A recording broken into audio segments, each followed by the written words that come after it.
But everybody has that opportunity. I mean, you don't necessarily have to leave a job because I have to leave this job to get my time. Well, but you don't have to leave it before you find something else. Or you live within your means and you set your boundaries and you focus on taking your time. If you take a vacation, maybe with means you're going somewhere more exotic or further away or something more exciting. But also absolutely nothing wrong with taking time off and staying at home and relaxing in your backyard and not having to set the alarm and not having to check your emails and do that stuff, right?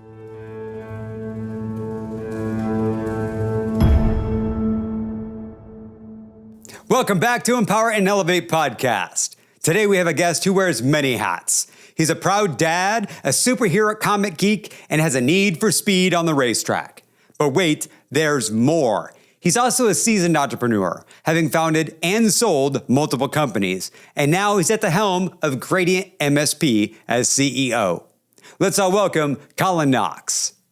It's great to be here, Mark. Thanks for having me. It's great to have you, and for the second time. And there's a little disclosure here. We tried this 2 weeks ago and ran into some technical difficulties, but here we are again, and that's what matters the most. Absolutely. So you emailed just a little bit ago, said you were running the kids to school. First, I want to make a quick comment on that. As I look at my clock, and it's about 10 o'clock Eastern time here, AM. The fact that you're running kids to school, I'm going to give you some mad props for that. You got, I know you could taking the time, but making the time, and you've got the schedule to accommodate that. That's awesome. Yeah, it's you know what? It's one of my favorite things, I think, right, is we moved last year, so now I have to drive them to school. But the last place where we lived, it was a short kind of 5 to 10 minute walk to school. Okay. And it was amazing. It was one of these opportunities where, you know, I schedule the time in my calendar every time between dropping them off, picking them up. And it was just nice because I didn't have to generally stress about getting back anywhere, having anything to do, just focus on, you know, concentrated time with them where you can talk, right? Don't have phones or electronics out, TV's not playing anywhere, nothing going on, you know. After they've woken up, gotten through their grogginess, and been fed, they're generally quite pleasant unless it's a bad day, and everybody has bad days. But yeah, I think it's important. I enjoy and appreciate it, and I know that they like the time too. No, that's awesome. Awesome. And as far as, you know, being a man in business and running a company, you know, I know you're a busy guy and you got a lot going on, especially building a company. I know recently saw the posting on LinkedIn. We were doing some hiring. Looks like you're adding some positions. With congratulations. Sounds like there's some growth, good growth going on there. But as far as like managing that work-life balance, you know, what's your secret there? Yeah. What's my secret there? I think I've long battled with it, right? Okay.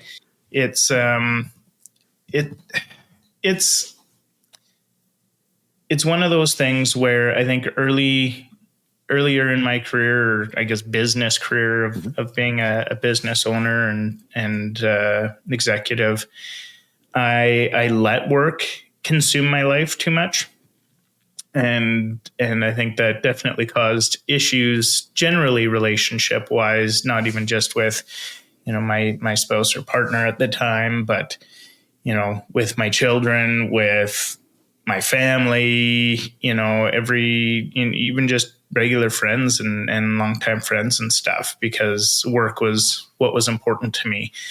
And I think, you know, what I realized after, you know, a couple exits now, having gone through that and done that, is, you know, once the work's gone,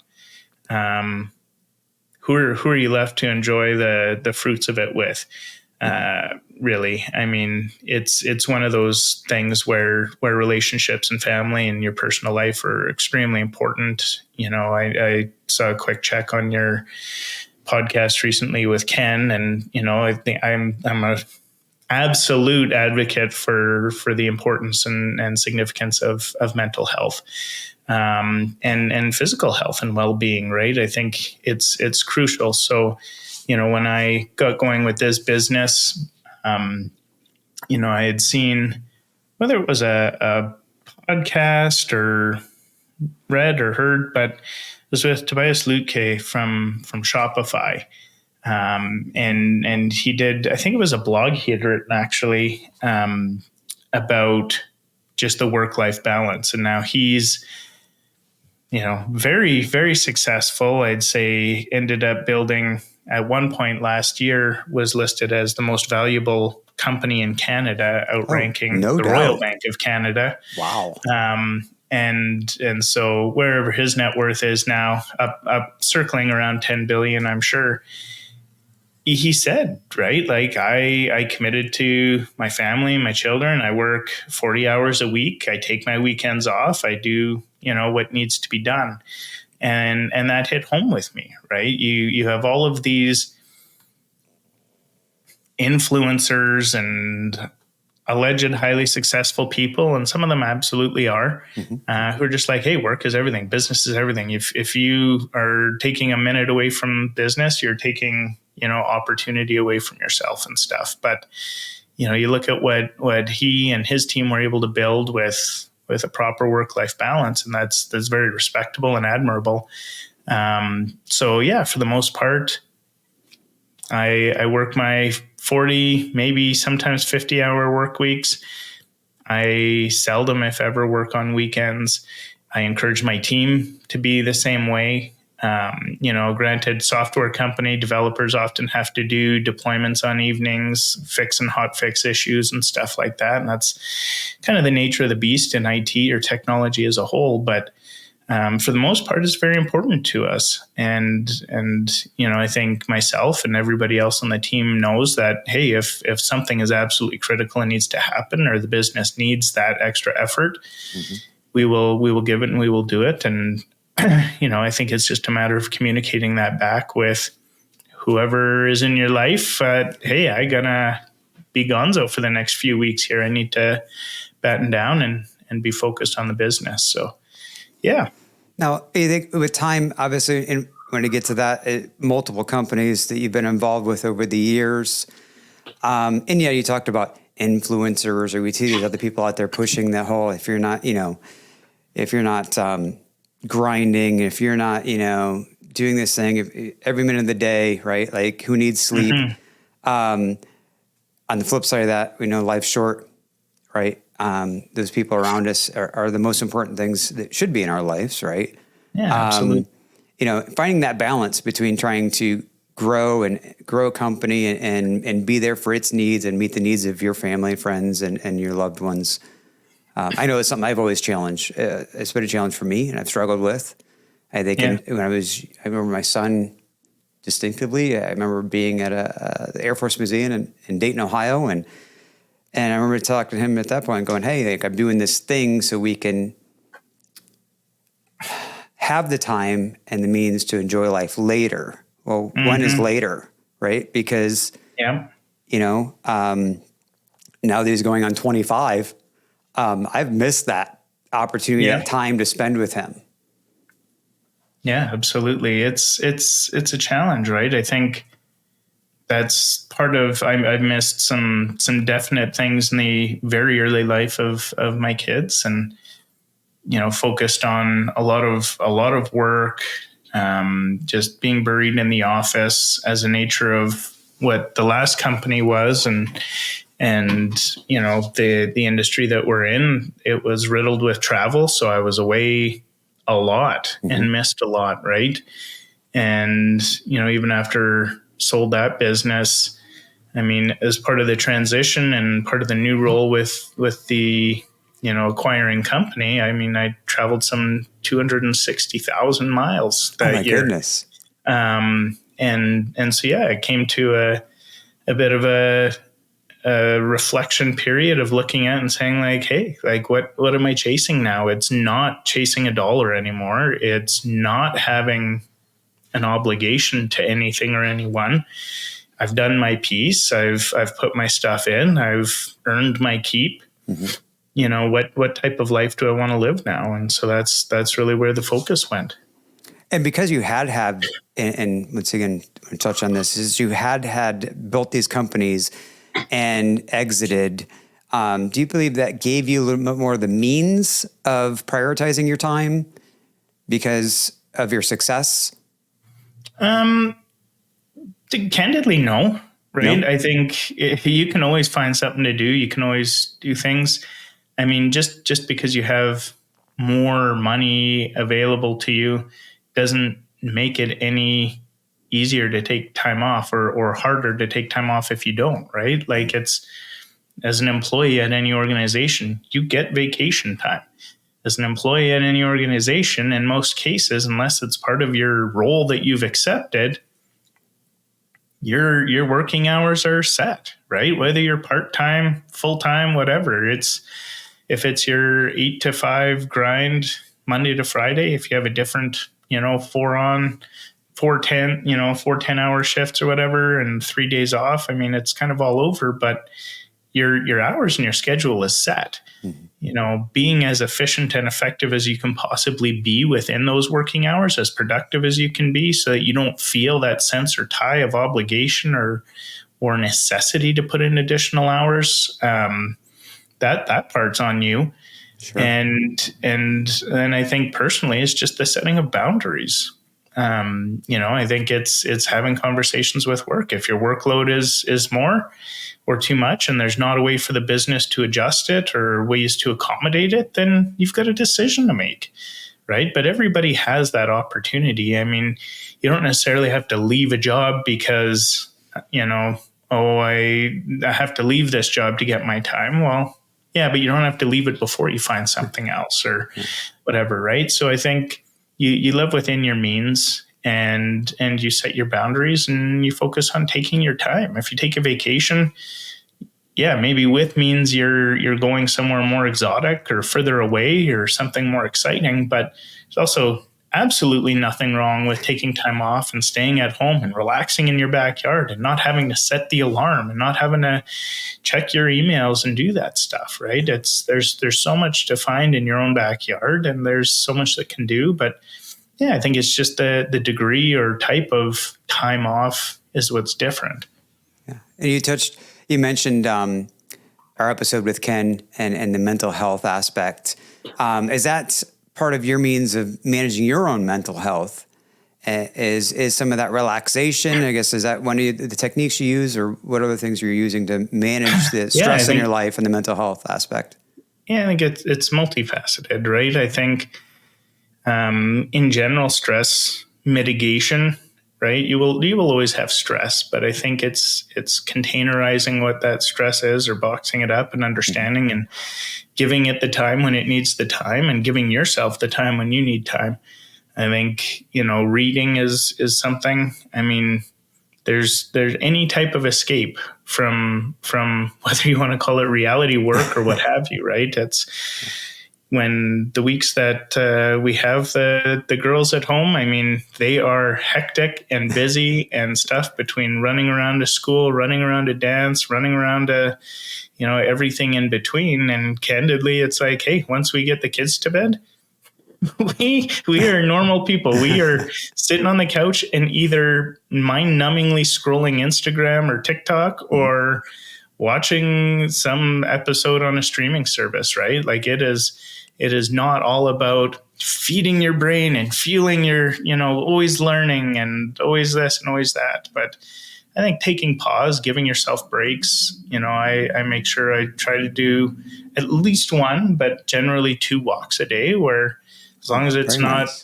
freezing in the winter and blizzarding or pouring rain in the spring, summer, and fall, I mean, go outside with the dog, go for a walk and take 30 minutes and you just get fresh air, see different things, not be in front of a computer. What's interesting is I probably do some of my best thinking out on those walks and come back with solutions to challenges or problems that have been going on. So very nice. Very nice. And you mentioned reading, and I know here about what's your favorite type of, I guess, media to read? Oh man, it can vary big time. I mean, I've started in the last year picking up actual physical books again. Okay. Which I don't know. There's something about going back to actually flipping a page being able to, I don't know if it's some sort of hit you get from being able to see how much of the book you've read or understand exactly how much of the book is left, things like that, so something tactile in your hand and whatnot that's not an electronic device. So I do enjoy, picking up books. I do stick to generally business books, and things of that nature. But whether it's books, whether it's, reading some accomplished people's blogs, articles, checking out the industry news where we are. I mean, there's a plethora of media websites with the ongoing news and stuff. I do enjoy going into the various Facebook groups or subreddits, and sifting through those and reading and just seeing what people are dealing with, seeing what other people are challenged with and talking about, and being a part of that. Great. And you mentioned business-based books. Is there any business-based book that you've read most recently that you found very impactful? Oh man, there's been a ton. Timely wise for me, we had been building a new product for a significant period of time, call it about a year and a half, that we launched recently. And a lot of what went into that product was well-founded and validated, and lots of conversations with people in industry and whatnot to help form what that product became.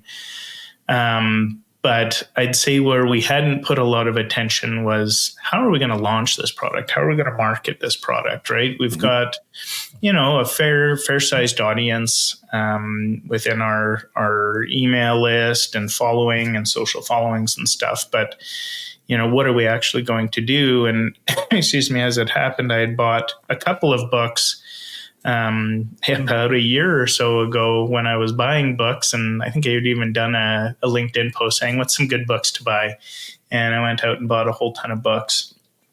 And I'd wanted to read these ones, or one of them in particular, but hadn't gotten to it. And, I was sitting on the couch in the living room one Saturday morning, and I looked down and it was still sitting there on the coffee table, because I had intended to be reading it, and picked it up and read it, and it was hugely impactful. And that was $100 Million Offers by Alex Hormozi. So as popular and well known as he is, I find a lot of people still have not heard of this individual or gentleman. He's relatively young, has been extremely successful with him and his wife, and has done very well. And I'd say that book in generally fashioned what our entire launch campaign was. Oh, wow. And what we ultimately went to market with. And it was very timely, because we were probably 6 weeks out, maybe 5 or 6 weeks out from our anticipated launch date of when we were going to take this live. And read that book, and over the course of the weekend, I think I popped it out in about one day. And I came in Monday, met with sales, met with marketing, and said, here's what we're doing. And we followed a bunch of the guidance in that book and formula. And I mean, the proof has been in the pudding now. I mean, we announced that product on April 8th. I'd say we did, ahead of April 8th for about 4 weeks. We did some mystery, hype building campaigning and stuff like that. So on our list of people that wanted to know about it, I want to say we hit about 300 companies in our industry that signed up for the let me know when this announcement comes out. We nurtured them along when we announced on April 8th. Some of those people were disqualified because they weren't good fits for what that product was. But we ended up converting over 200 of them in a matter of 2 to 3 weeks into qualified opportunities, with them joining the wait list, booking their demos, going through demos, and it's kind of just gone on. So that was highly, highly impactful, very timely and fortuitous of when and when we read it, and worked out really well. Awesome. And out of that, was there one particular nugget that you applied in your marketing efforts, right? That you go, this is the one biggest thing I took away from reading that, we applied and had success with? Yeah, I think there was a lot. There was a lot that we picked out and really had influence and put into play or implemented in the strategy. Mm-hmm. But in general, as like a book is called $100 Million Offers, but it's all about the offer. It's all about how you frame what it is you're offering, and doing and taking the time to make sure that that's something that ultimately your target customers give a shit about, right? It's not about all these bells and whistles. It's not about the coolest tech or the highest quality ingredients or whatever you sell or do. It's to what they care about, which is, what the hell does this do for me? Why do I care? What does it matter? And what's it going to make me do or not have to do? And how's that going to change my life? So that's where it came to for us. And we sampled some of the stuff out there. We played and tweaked and stuff. And that's ultimately what led to the difference, I think. Very cool. Very cool. And, you talked about this product launch and this offering launch and following the guide, some of the tips in the book and following those. In your history of being in business, we talk about marketing. What's the boldest marketing move you've ever made in any of the companies you've ever? Boldest or risque? I mean, we've done both, a few things, right? We've done a few things. We've done, as far back as acquiring a motorcycle and giving a motorcycle away type of thing, right? Relatively low cost in the grand scheme of things, but something that stood out. I'd say I won't say which event it was, but we ran, the last company was Passportal, so a password management product for IT firms to manage all the privileged credentials. And we were so focused on, the significance of protecting credentials and everything else. And so we had done this big sponsorship of one of the largest events in our industry. Mm-hmm. And with that, we sponsored the hotel key cards. And actually, the event, I want to say the event was some 9 years ago, because it just popped up on my Facebook memories of a picture of the key cards, which we didn't get to go with the campaign. But what had also just timely happened, and there's a Netflix series out about it now, but the Ashley Madison hack had happened. And so this discretionary affairs website that was the matchmaking site for people looking for discrete relationships and stuff, their entire hack happened because of just a weak password that had never been changed. Is what the whole analysis came down to, was a weak password and former people's access to the systems.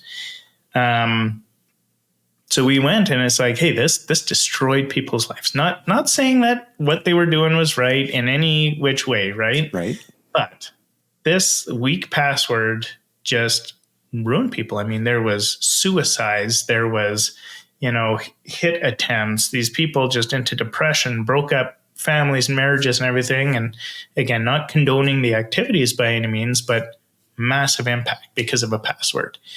And so we did this design up for these hotel key cards because it was at this conference, and it had the kind of picture of the woman's lips and the finger hushing and stuff. And it just said, because we all know what a weak password can do. And the O was their wedding band, toppled wedding band symbol that they had there. And then we had our logo on, and on the back of the card said, go, focus on strong passwords and rotations and everything else. And we submitted it, and we submitted it, myself and the other gentleman that worked closely with me at the time. We were at another event when it had been submitted, and an executive from the company saw us there and came up, and they're like, this has raised a whole bunch of flags here, and got all the way up to the CEO of the host company, who eventually looked at it and was like, no way, I refuse to let this be at our event, all the way through. So we ended up having to trash that and go with a different approach. But I kind of wish we could have gotten away with it and seen what had happened, because I am a big fan of pushing boundaries of marketing, and I think it's the only way to stand out. Everybody plays it safe. Everybody does the nifty, cute thing. Mm-hmm. But if you look, the ones that rebel, the ones that step outside and do the unorthodox are the ones that really succeed. So. No, wonderful. I mean, pushing the boundaries, you said, doing something different. I can't help but chuckle a little bit about the Yeah. It would have made me laugh. Plus, your company would have stuck in my mind, right? Mm-hmm. Just because of that.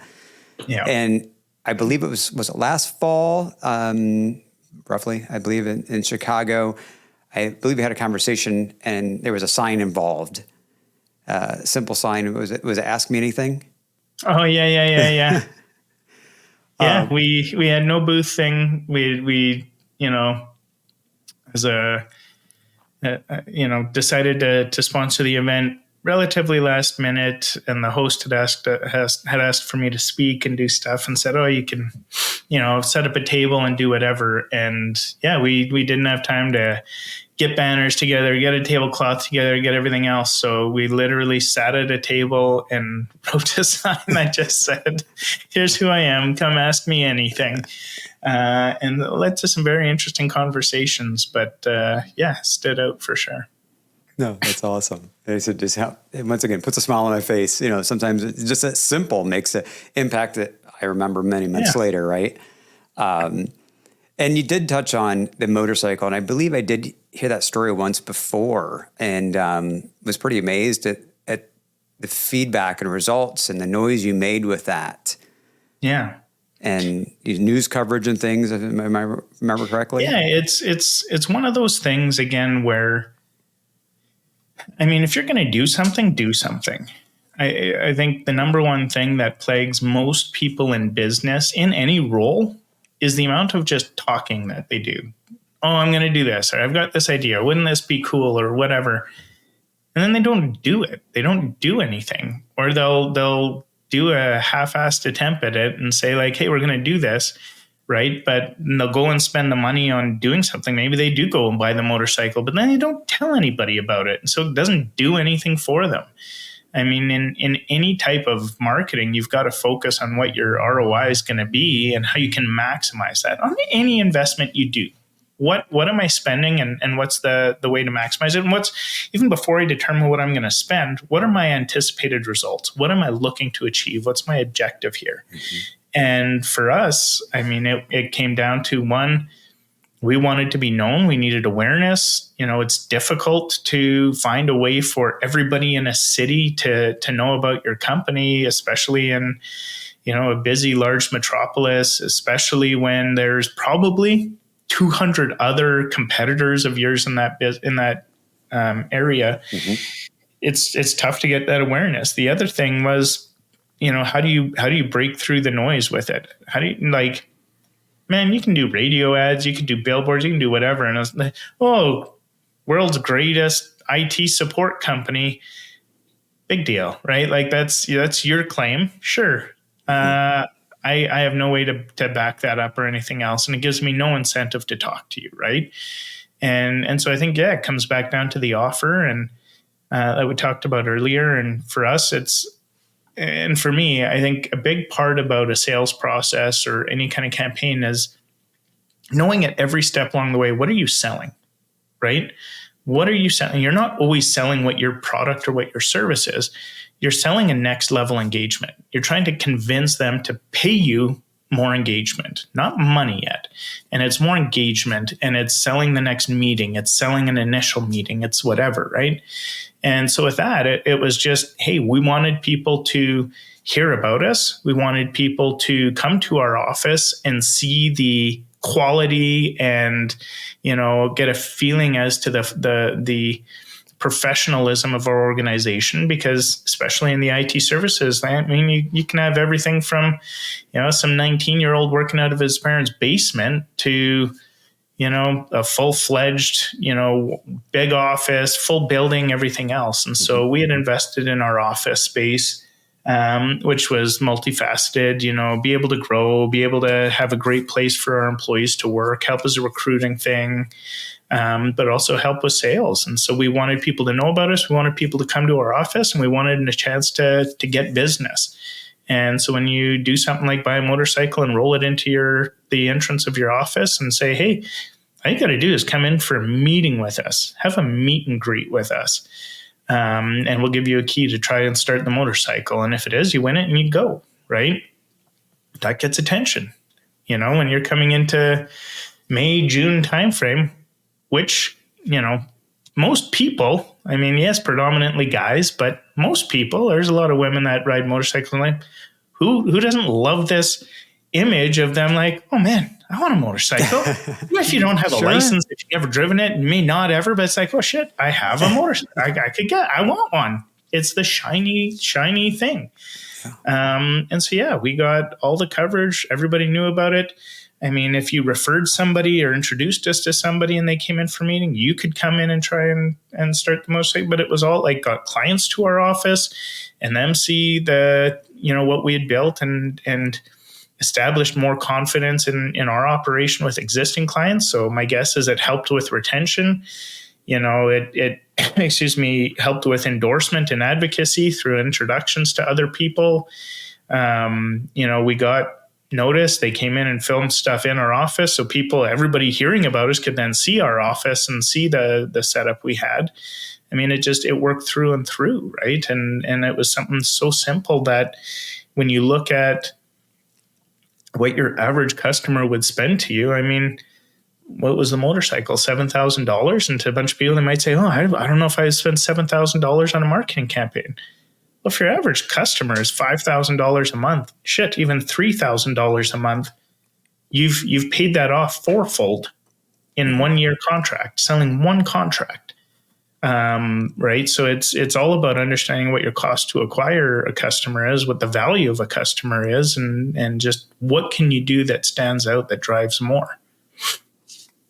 Great. But doing those type of things, I guess when I think instantly, I go, how are you measuring those for success? I mean, you could say, hey, look back at, was the motorcycle a key to that success? Or, was it just having those conversations and building those relationships that down the road, right, potentially led to additional business or more awareness of your brand? I think there's a lot to it, right? You need a lot of foundation and groundwork because there's a lot of ways that could have failed. One, if we didn't actually do good service, if we actually weren't a good quality business, I don't care what you're giving away. Nobody's introducing anybody to your company because ultimately it's coming back to their reputation of, wow, you introduced this crap company to me. I took them on because you did.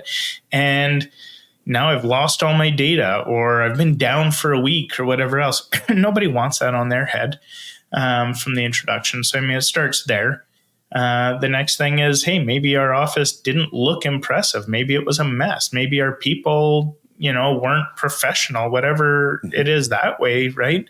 Then it flops. I'm going to come out. Maybe I don't feel safe in the neighborhood where the office is. Maybe bad experience. I couldn't find parking. I couldn't do that, right? Like all of that could have been a flop. And then on top of all of it, if you haven't nailed your presentation, your sales process, how you tour that office to show people things and explain things and explain it and present it in a matter or in a way that resonates with them and makes them, feel like, hey, this is a company that I would want to do business with, that would flop at that stage. If you didn't have a good proposal and sales pitch when it came to the end of, hey, we want to propose something to you now.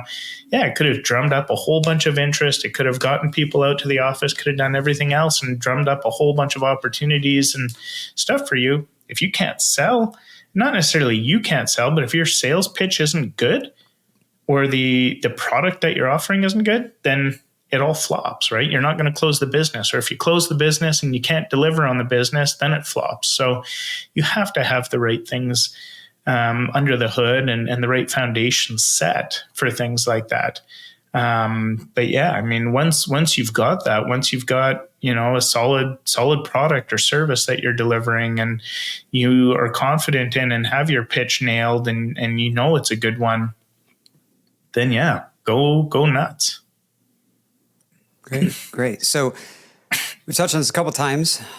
You've been a man of many businesses over the years. Walk me through that, of building companies, selling companies. I know a few of them. Maybe I don't know them all. Take me on that journey. Oh man, it's how far back do we go? I mean, there was. Probably 5-6 years old, running a little zoo in my backyard to charge kids to come through and look at a bunch of bugs in jars that I had, and tried that. That was a very seasonal business. I can imagine.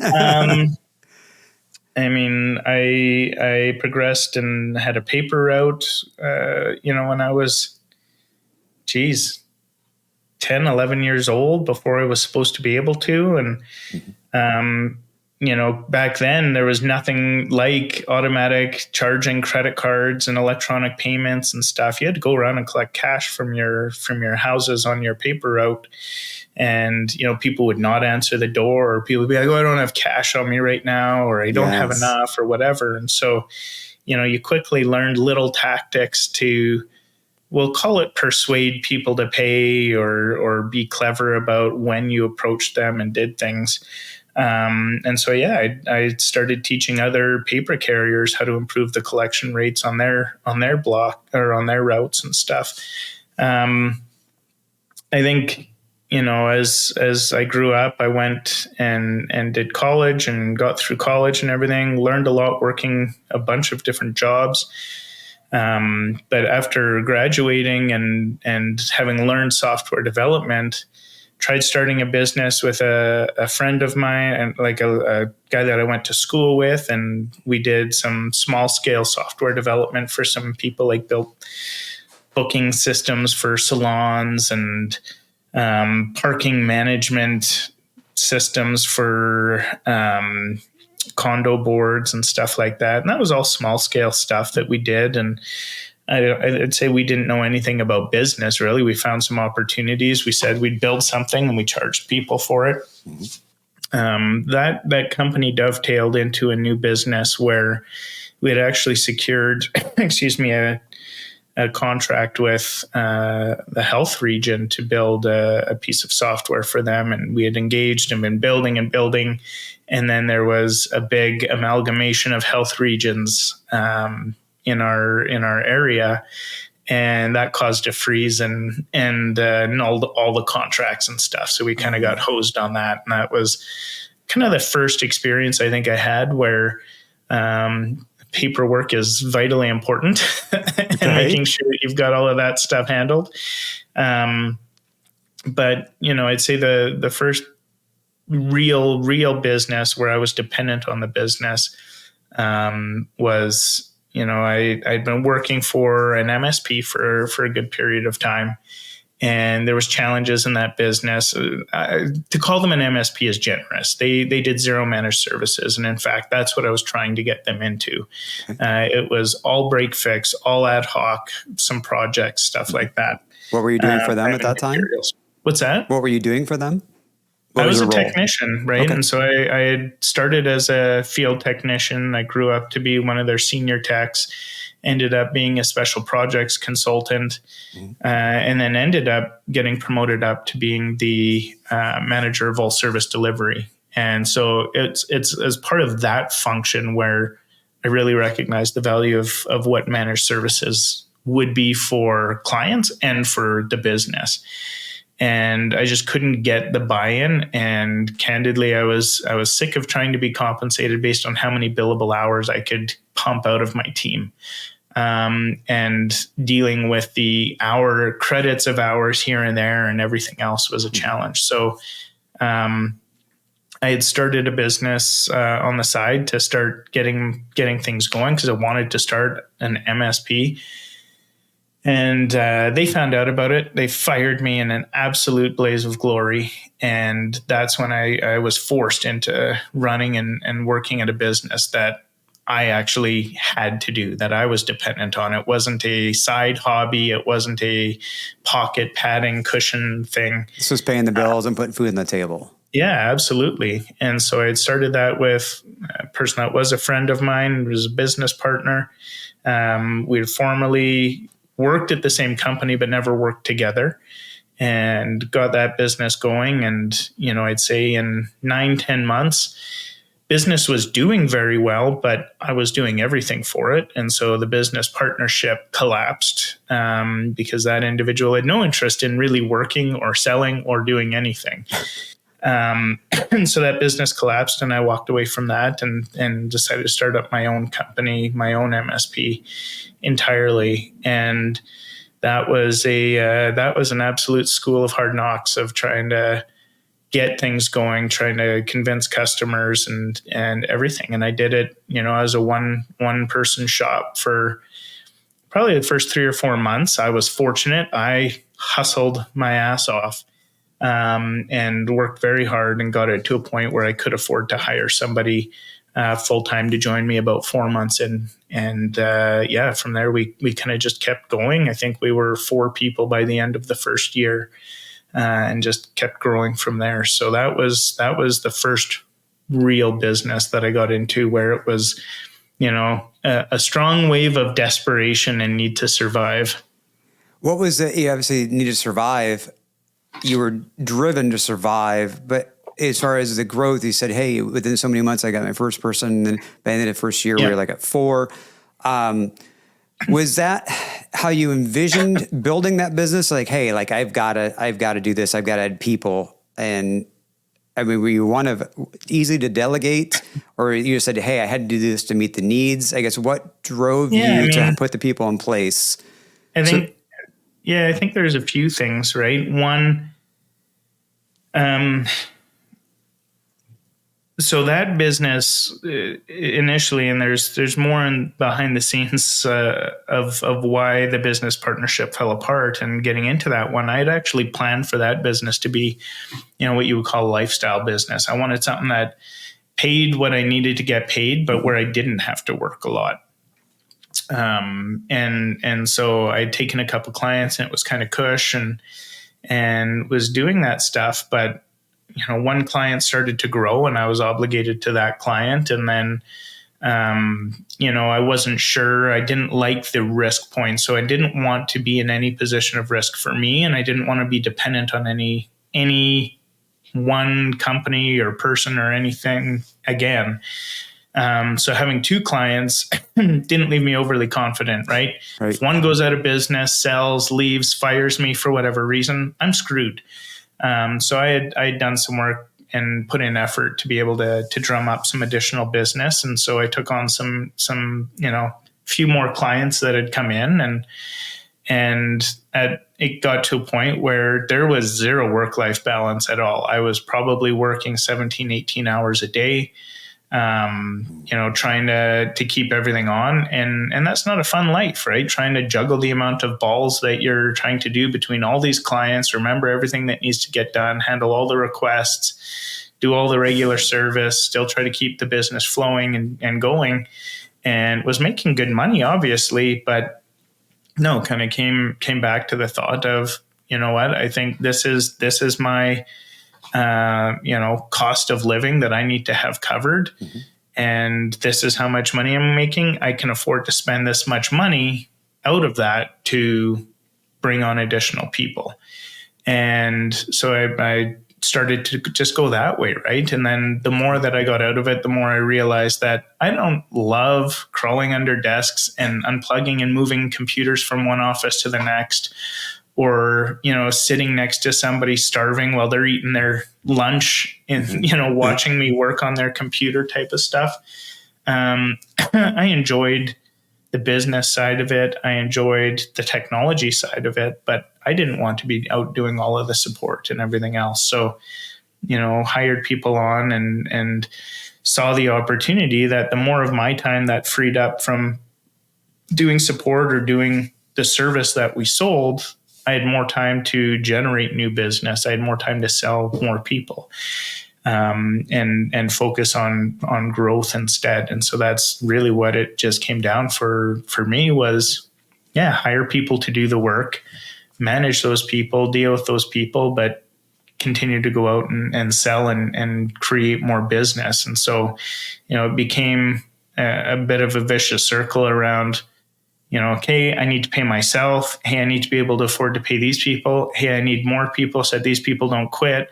Hey, we need more customers to pay for these people. And kind of just kept going round and round and round. And that's just kind of what forced us to go. Okay. So you started this MSP, you were focused on managed services. You grew it. You said year end of year one, you were looking at 4 headcount, and you continued to grow. Where did you take that organization?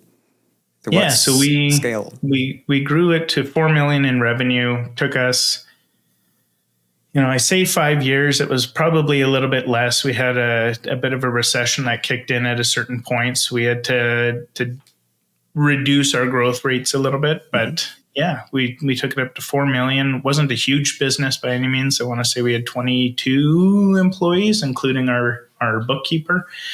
That's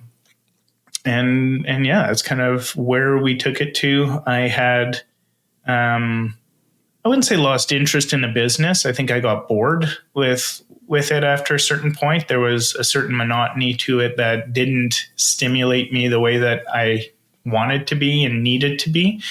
I think, all the technical service was being handled, the client management and relationship stuff was being handled, sales stuff was being handled.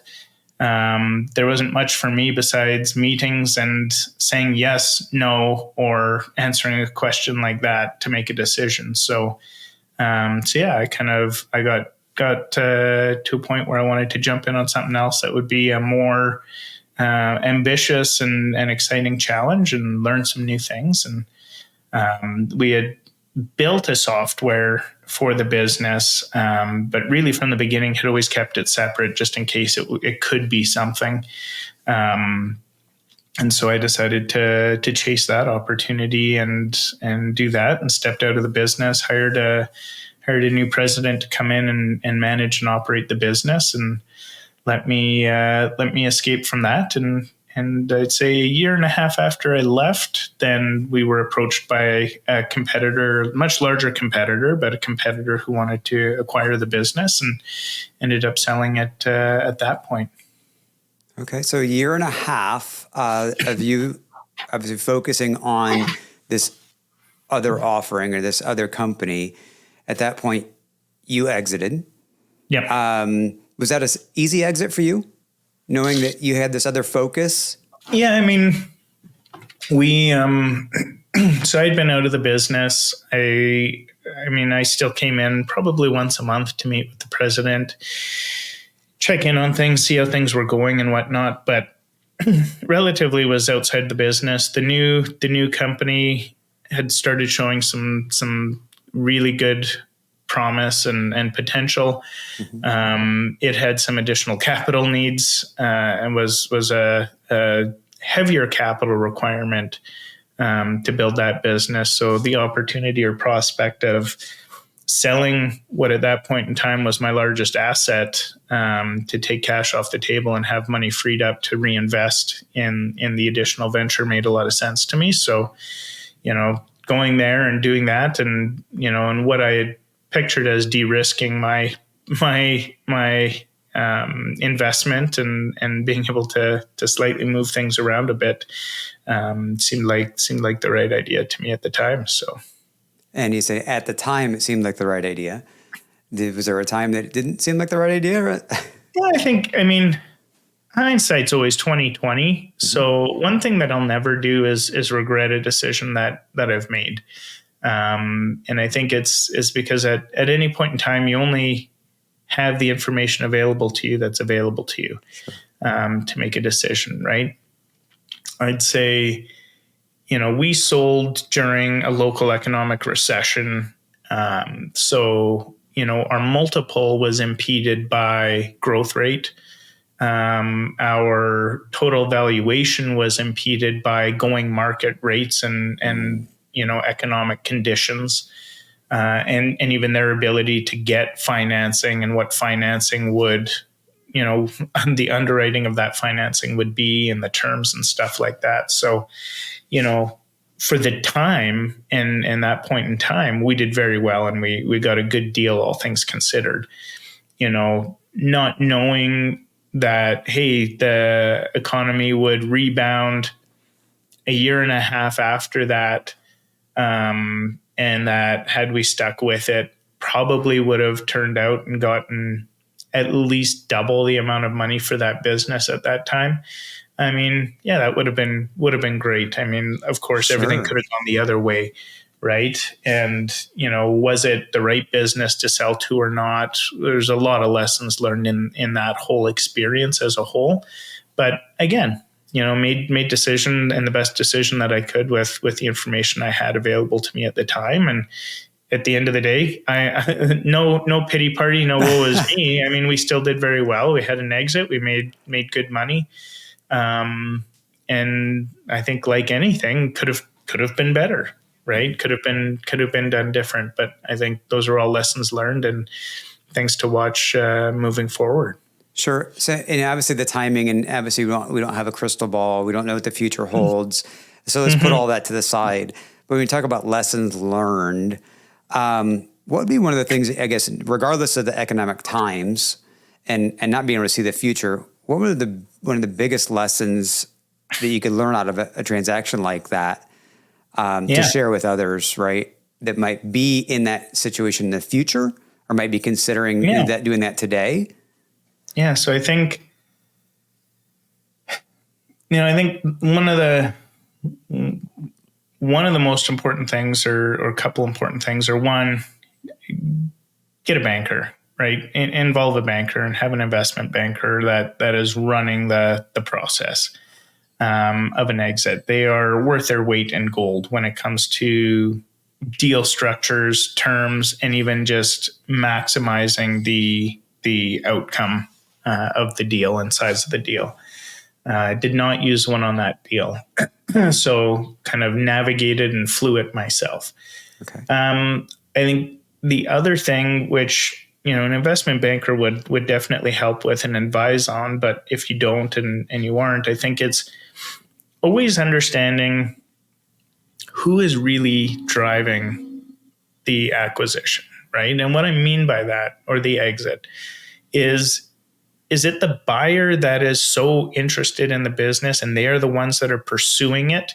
Mm-hmm. Or is the seller pursuing? Am I trying to sell this business, or are they trying to buy the business? And in that case, they were trying to buy the business. They were pursuing it. They started the conversation. They continued to drive the discussion and process and everything else. And that's good. I think that got forgotten by me at a point in time where certain terms of deals were changed and certain things were adjusted and, I'd say conditions were not met. And I was so hung up on and caught up on this allure of, I'm going to make a ton of money no matter what, right? Even with all of these changes, it's a ton of money, and was willing to concede on things.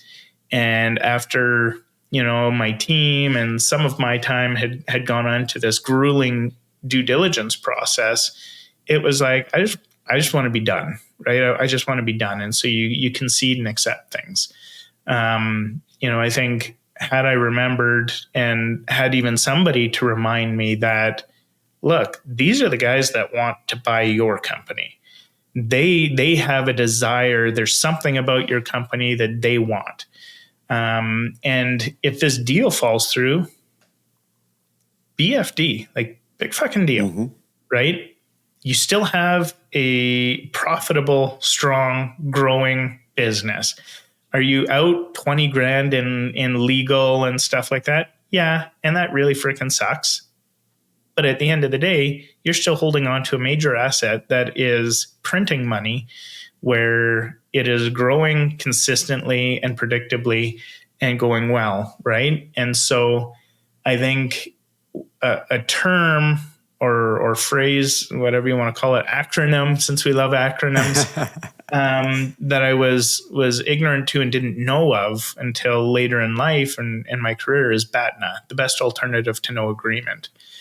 And I think at any point now, when I look at opportunities or agreements and negotiations, is I always refer to that, and I always make sure, when a client is pushing back, or a customer or partner or any type of thing in any type of business dealing, and even personally, to be candid, and I'm sitting there and I have to think about conceding on something, the first place I go is, what is the best alternative to no agreement here? Right. And at what point am I willing to walk away from whatever it is that's going on? Right. And so I look at it and I'll look at, hey, what does no agreement mean for me in this case? And that's where I'll start. No agreement. Hey, still got a good business, still got money, still got profit. It's a $20,000 lesson learned. Maybe can't do this other marketing campaign. Maybe can't pay bonuses, the same amount of bonuses, or maybe I can't take the same dividend out of the company, what have you, right?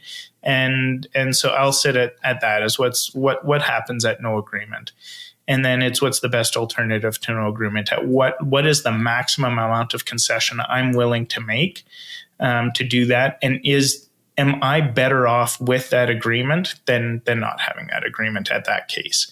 Right. And so in every negotiation, it comes down to that. And, we recently had an opportunity that was coming on, and ultimately it came down to $5,000. And it's a very large contract, very large opportunity for us. And, the last thing, they came back and said, hey, we need to cut this one fee of all this in half to $5,000. And for me, I had to look at it and say straight up is, what is the value of that agreement to me versus $5,000 in the grand scheme of things? And what does, if I don't give that 5,000, does that derail the whole thing or reopen up everything else? Am I going to have to concede on something else? So I decided, for the amount of additional potential legal back and forth, for the amount of, risk of losing a 6-figure contract, the risk of missing out on having a very notable customer in our Rolodex, I'm willing to pay $5,000 for that. And so that's where we landed. But, there was other parts of that deal that they came back and were negotiating down on the regular monthly thing. And no, we pushed back. It was the same thing. If I can't get at least this much money on this deal, it's not worth it to me. And I'd rather spend my time and effort and my entire team resources focused on something that is a notable contract that delivers value to the business. So great. So you're using the BATNA in all aspects of your life.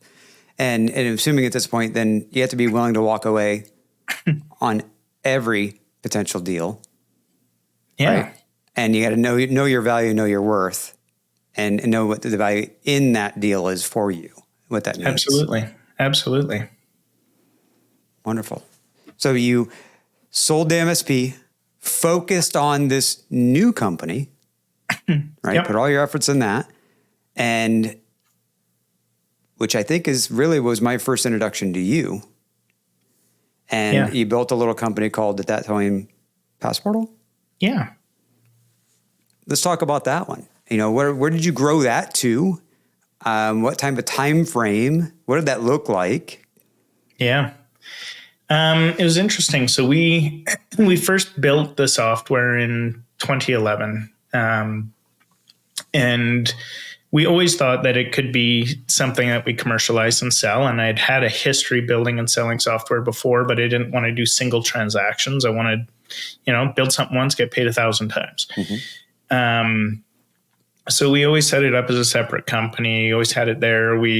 I was cheap. I did not want to build a big infrastructure myself to host this thing. So I was, who were we in to start Rackspace when Rackspace was a real hosting thing before AWS and Azure and stuff came in and crushed that.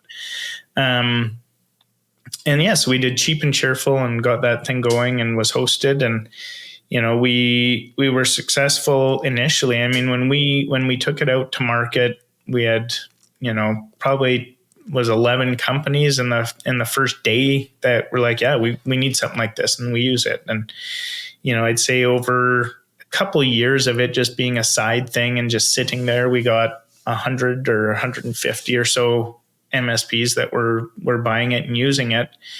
And I mean, when you think about it, we really started going to market in 2014 with that product. So 10 years ago. Yes, today everybody here accepts the cloud. 10 years ago, people were terrified of the cloud. Yeah. They had no idea what the cloud was. Where is this stuff? What is it? Everything else. I mean, M365 was in its absolute infancy. Hosted Exchange had been an attempt, and people just didn't do it because they didn't want their email on somebody else's system, right? It had to be on my server, right? And here we were building a password management software that wasn't just regular passwords. It was hosting the most privileged credentials for businesses that there could be, right? These are the godlike access cards to do and have anything in the system. And so we faced this massive headwind of, people saying like, what do you mean you want to put all of our IT admin credentials in your cloud? Like, who the heck are you guys? Where is this? What is this? No way. I want on-prem. I want to host it myself. And we lost a ton of business early on to what I still would call much inferior solutions technologically, because we didn't allow people to have their own, on-premise instance of the software. And when I looked at it, it was a matter of, again, I was cheap. I didn't want to risk. How can we bundle our code and everything up in a way that I'm not giving this out for free? That's, hey, yeah, go here and licensing and stuff, right?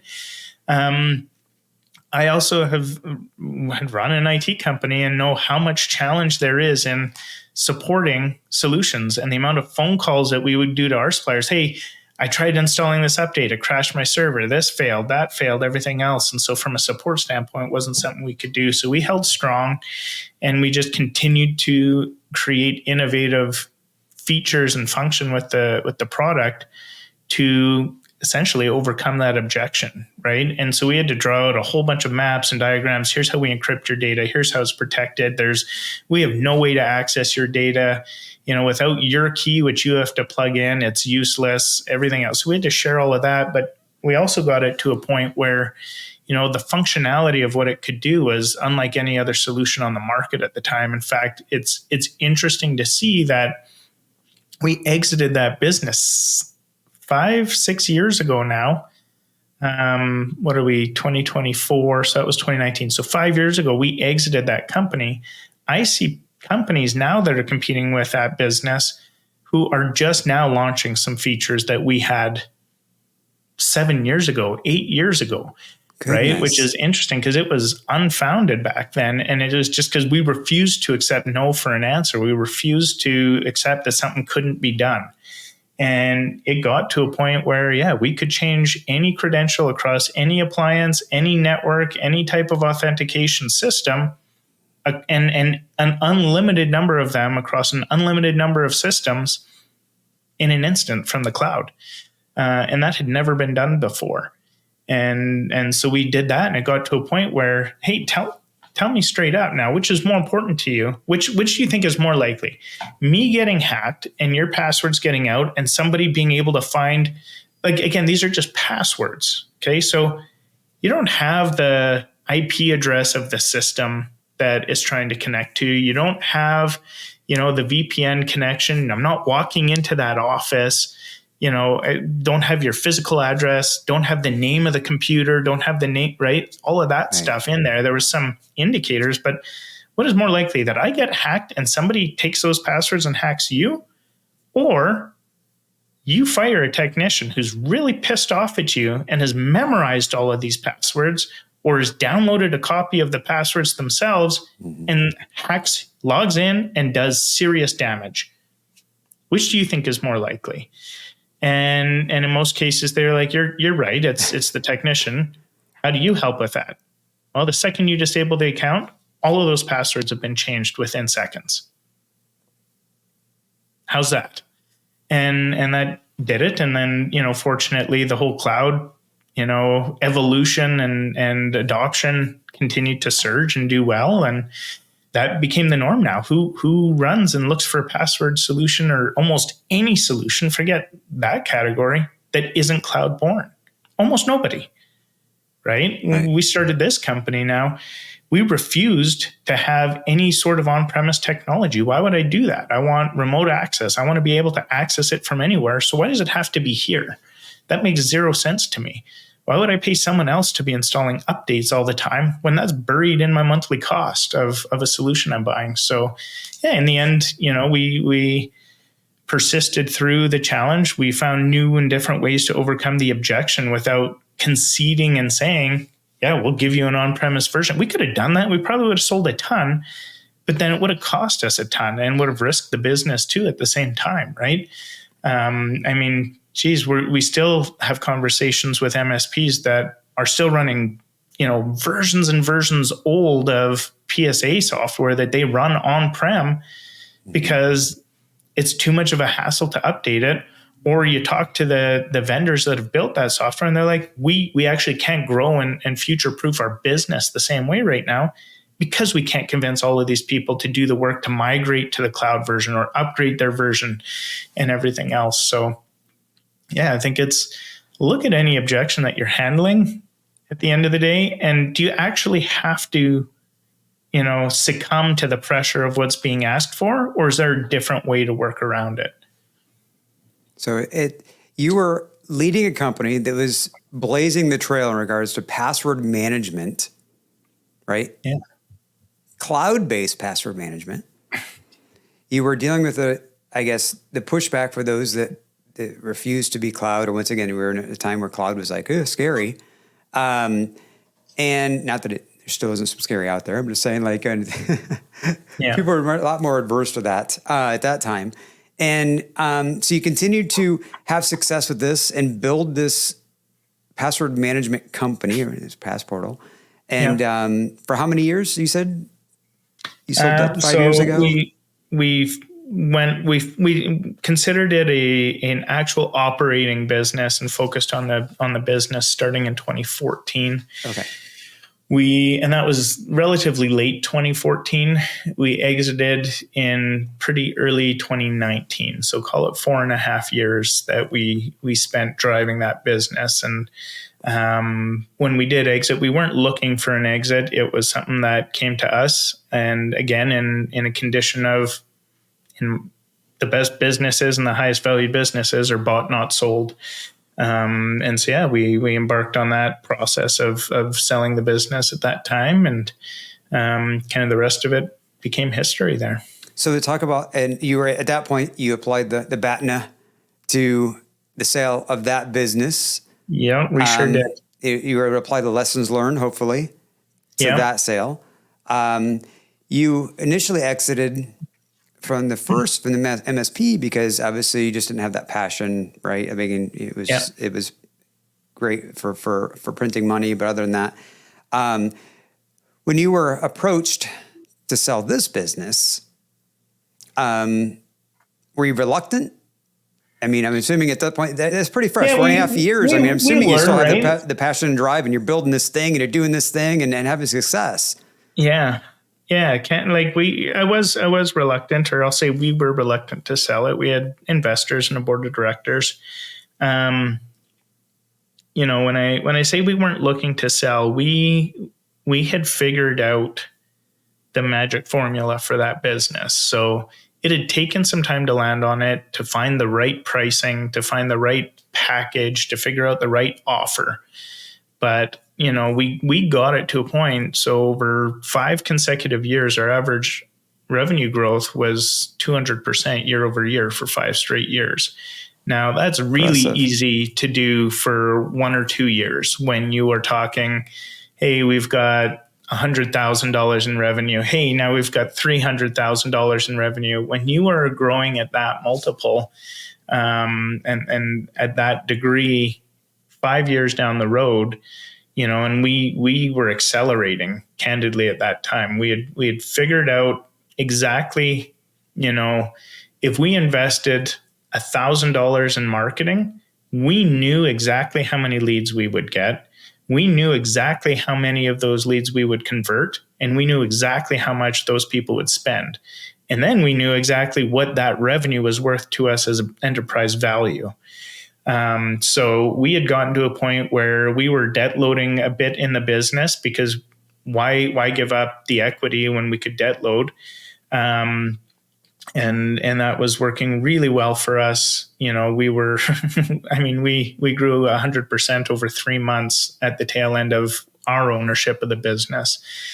And what we had decided was, this is now the type of business that, we can just pour gas on this fire and take over the category.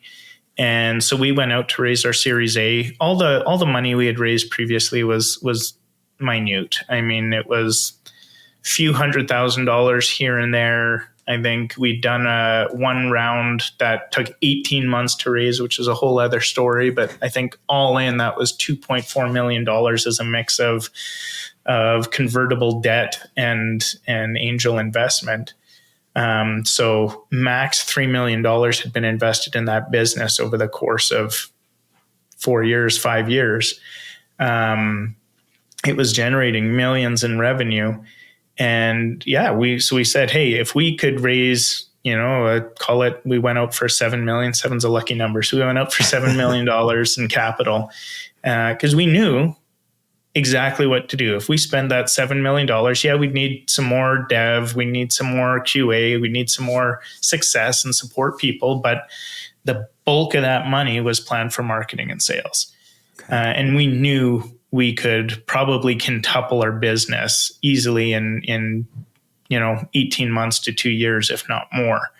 And so we went out, and at that time, again, the MSP industry was relatively unknown in the venture capital world. It was known in the private equity world, obviously, but not in the venture capital world the same way. And so we were meeting and pitching venture capitalists on this business, and they were excited about the business. They were not excited about the industry, because they didn't understand the industry. All that they saw was, you're telling me there's really 70,000 companies that could buy this, and that's cap? Like, that's the max? This doesn't become a business, right? This isn't something that gives me 100x. This doesn't return my fund. Type of thing. And so we had reached out, and I was very friendly with a number of the CEOs and executives at, major companies in our space. And so I reached out and just said, hey, we are raising a Series A, but we're struggling finding VCs that understand this industry. Is there any that you're aware of that, we don't have to spend the first 15 minutes of a 30-minute meeting explaining the space and the magnitude of it, and then what we do? And so we got some introductions from them, but at the same time, they were like, oh, interesting, hey, share your pitch deck over, you want to send some information and we can give some feedback and advice. And that, started to generate some interest and stuff. And then, a couple of them had said, hey, let us know if you get a term sheet. And we might even want to, sometimes it was the founders and stuff who, later turned billions out of these exits. But they said, hey, sometimes I'm doing some angel investing in things too, and I might want to come in on it. And so, when we got our first term sheet, I sent a courtesy email to everybody and just said, hey, we got a term sheet, just so you know, and blah, blah, blah. And didn't give the terms of the stuff, but just said, we got a term sheet. And that's when all of these mutual NDAs started flying in and saying, hey, can we share more information? Can we do whatever? And so we shared some information, and we ended up with a bidding war happening for the business, and was smart enough to hire an investment banker for that one. But kind of went through, and our BATNA on that, and I'll never forget it, was sitting down and said, okay, so no agreement here. We got $7 million in the bank. We know that we will have that. We didn't close the term sheet, but we had that sitting there. we'll have $7 million in the bank. We know that we can run this fast. But it came down to a thing of every major platform in the space was trying to acquire us. And these are major, major companies Really? With serious resources behind them. We were a 25-person company, and I want to say we had 6, maybe 9 people in dev/QA. So you're 25, 9 of those were in dev. What were you turning for revenue at that time? I can't disclose that, unfortunately. Okay. That stuff's all protected. No worries.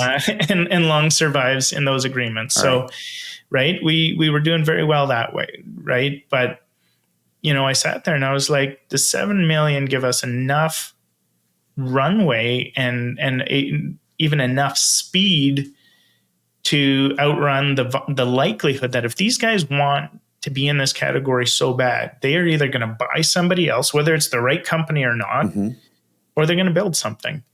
I'd say at that point in time, I was ignorant to large companies' abilities to build brand new software and brand new products. And I think that's a whole major lesson learned and something that could be delved into. But in most cases, large companies, it is much easier and much better for them to buy something that is proven and working and quality than starting from scratch to build something. It's a whole risk mitigation, and it's a whole different type of group of people to architect a new solution, build a new solution, QA a new solution, beta test it, work through all the bugs, the gripes, everything else, right?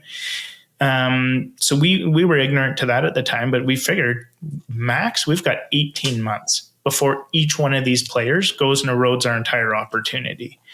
And, so we can either raise 7 million and race against time, and hopefully we've built a big enough business that somebody either comes back with a much bigger check, or, that we've defended our position and created, what you would call a defensible moat around yourself as a business. And I'd say ignorantly at the time, we didn't believe we had that opportunity, right? These, again, major businesses.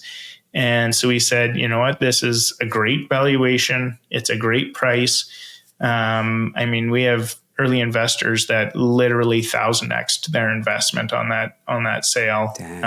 Everybody in the last round or in the middle round was 100x. And then I think the worst that somebody did was 10x. It was an amazing event for every investor. I felt good about it. It was a windfall for myself personally. And on that, it was, hey, this is an opportunity now to step into an enterprise sized software and technology company and learn a lot more. And so I don't regret any of that decision. Hindsight now, we would have way outrun everybody. We would have outperformed everything. And I look now, a lot of those companies still aren't in this category the same way. And it's being run by other people who are now chasing it and doing very well. And I'm super happy for them, and they're all friends. And I think that, it's amazing stuff to see. We would have handily won that category. I have no doubt now, but yeah, it was a million great lessons learned, new experiences, everything else, and set us up for the opportunities that we're on now. No, that's an amazing success story. Obviously, especially I'm amazed at the short period of time that all happened, right? Because really, in the grand scheme of life, like 4.5 years is really, take it back. We're working on our 15th year of business, right? Like going, oh my goodness, 4.5 years, you did all this stuff, right? And then turn on, and all the challenges you would have had to face at growing at 200%, right? As we were talking about 200% revenue year over year, like, oh my goodness. I just can imagine the speed of everything that was happening around you. Yeah. And we had a team of 8 players. What's interesting is I always called them the renegades. We did hit a point in time, but I'd say of the 25 people we had, I would say 16 or 17 of them, we were their first job, like first actual full-time job that they had ever had. Some of them had done some freelance stuff here and there, but nothing consistent, nothing crazy. And they were just people that believed, and they were gritty, and they were hardworking. And we gave them the room to perform and to do and to create and do things. And was it perfect? Not a freaking chance. Like when I say we were building tech that nobody had built, we bricked a lot of servers. Like we had agents out there on all these Active Directory servers, which are probably few and far between now, but we had to run it out there and do stuff. And we had misconfigurations that would lock people out of their client networks at times. We had, push a new version of an agent and it would blue screen the server. It was treacherous things that happened there.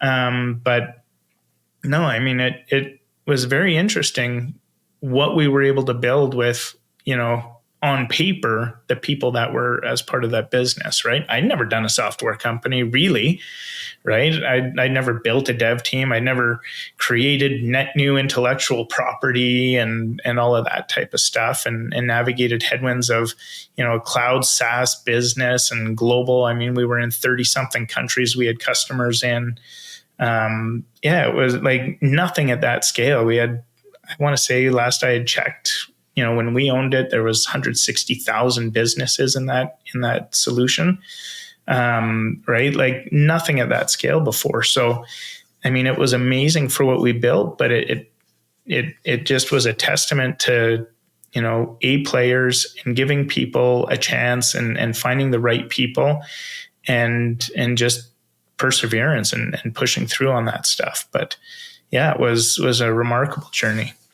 Yeah, I'm impressed. It sounds remarkable. And like I said, just trying to imagine, you talk about the people that really, they said this is kind of like their first full-time position working for your organization. And you say A players, I'm like, about what history were you using to identify them as an A player when you brought them in? I was cheap. Seriously, right? Everybody, even where we live, right? So I'm in Western Canada and in Alberta, and a very predominant oil and gas economic environment here, right? It's Calgary's called Cowtown. It's farmers and oil and gas, right? Like that's what it is. So, I mean, to find somebody that builds software and wants to join a software company that's not in that industry was difficult. And so you had to go to young, fairly new grad, dynamic people that just had that twinkle in their eye of, and almost that confidence of I can build anything you ask me to build, but also enough, I wouldn't call it immaturity, but I guess greenness to them that their salary expectations weren't outlandish, right?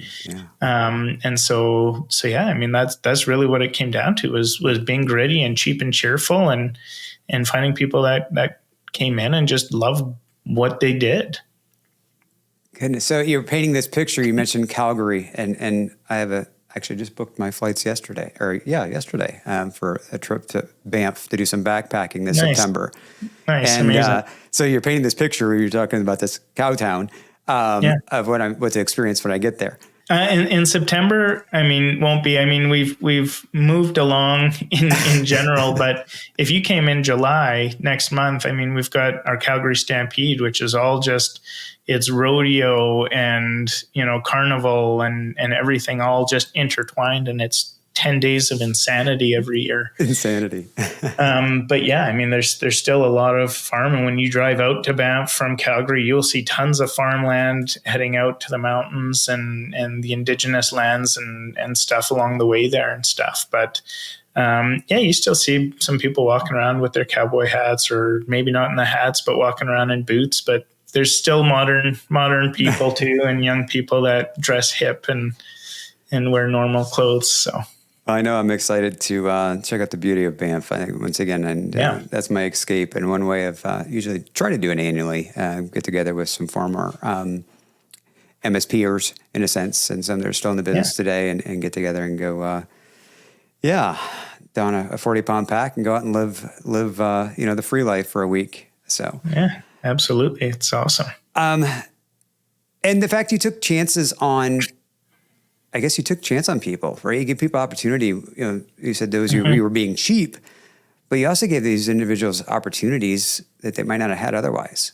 Yeah, I think everybody deserves an opportunity to do stuff, right? I think lots of people took chances on me. I mean, when I moved to being the head of service delivery for the MSP I was at, so that was, well, again, it wasn't really an MSP, but the IT company, they were almost a $5 million shop, 30 some employees. I think I was 26, 25 years old. So I was probably younger than, and significantly younger than 90% of my team. Like, that's a bold move for a business to take at that time. So they took a chance on me.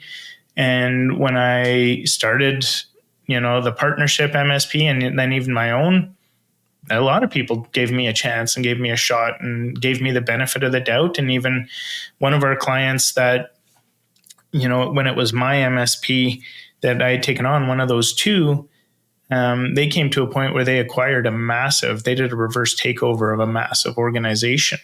And I was sure that was the end of the road for me. And that company had a full IT department, and their CFO came in and said, you tell us what you need and what help you need. Do we need to keep this IT department, or can you guys take on everything?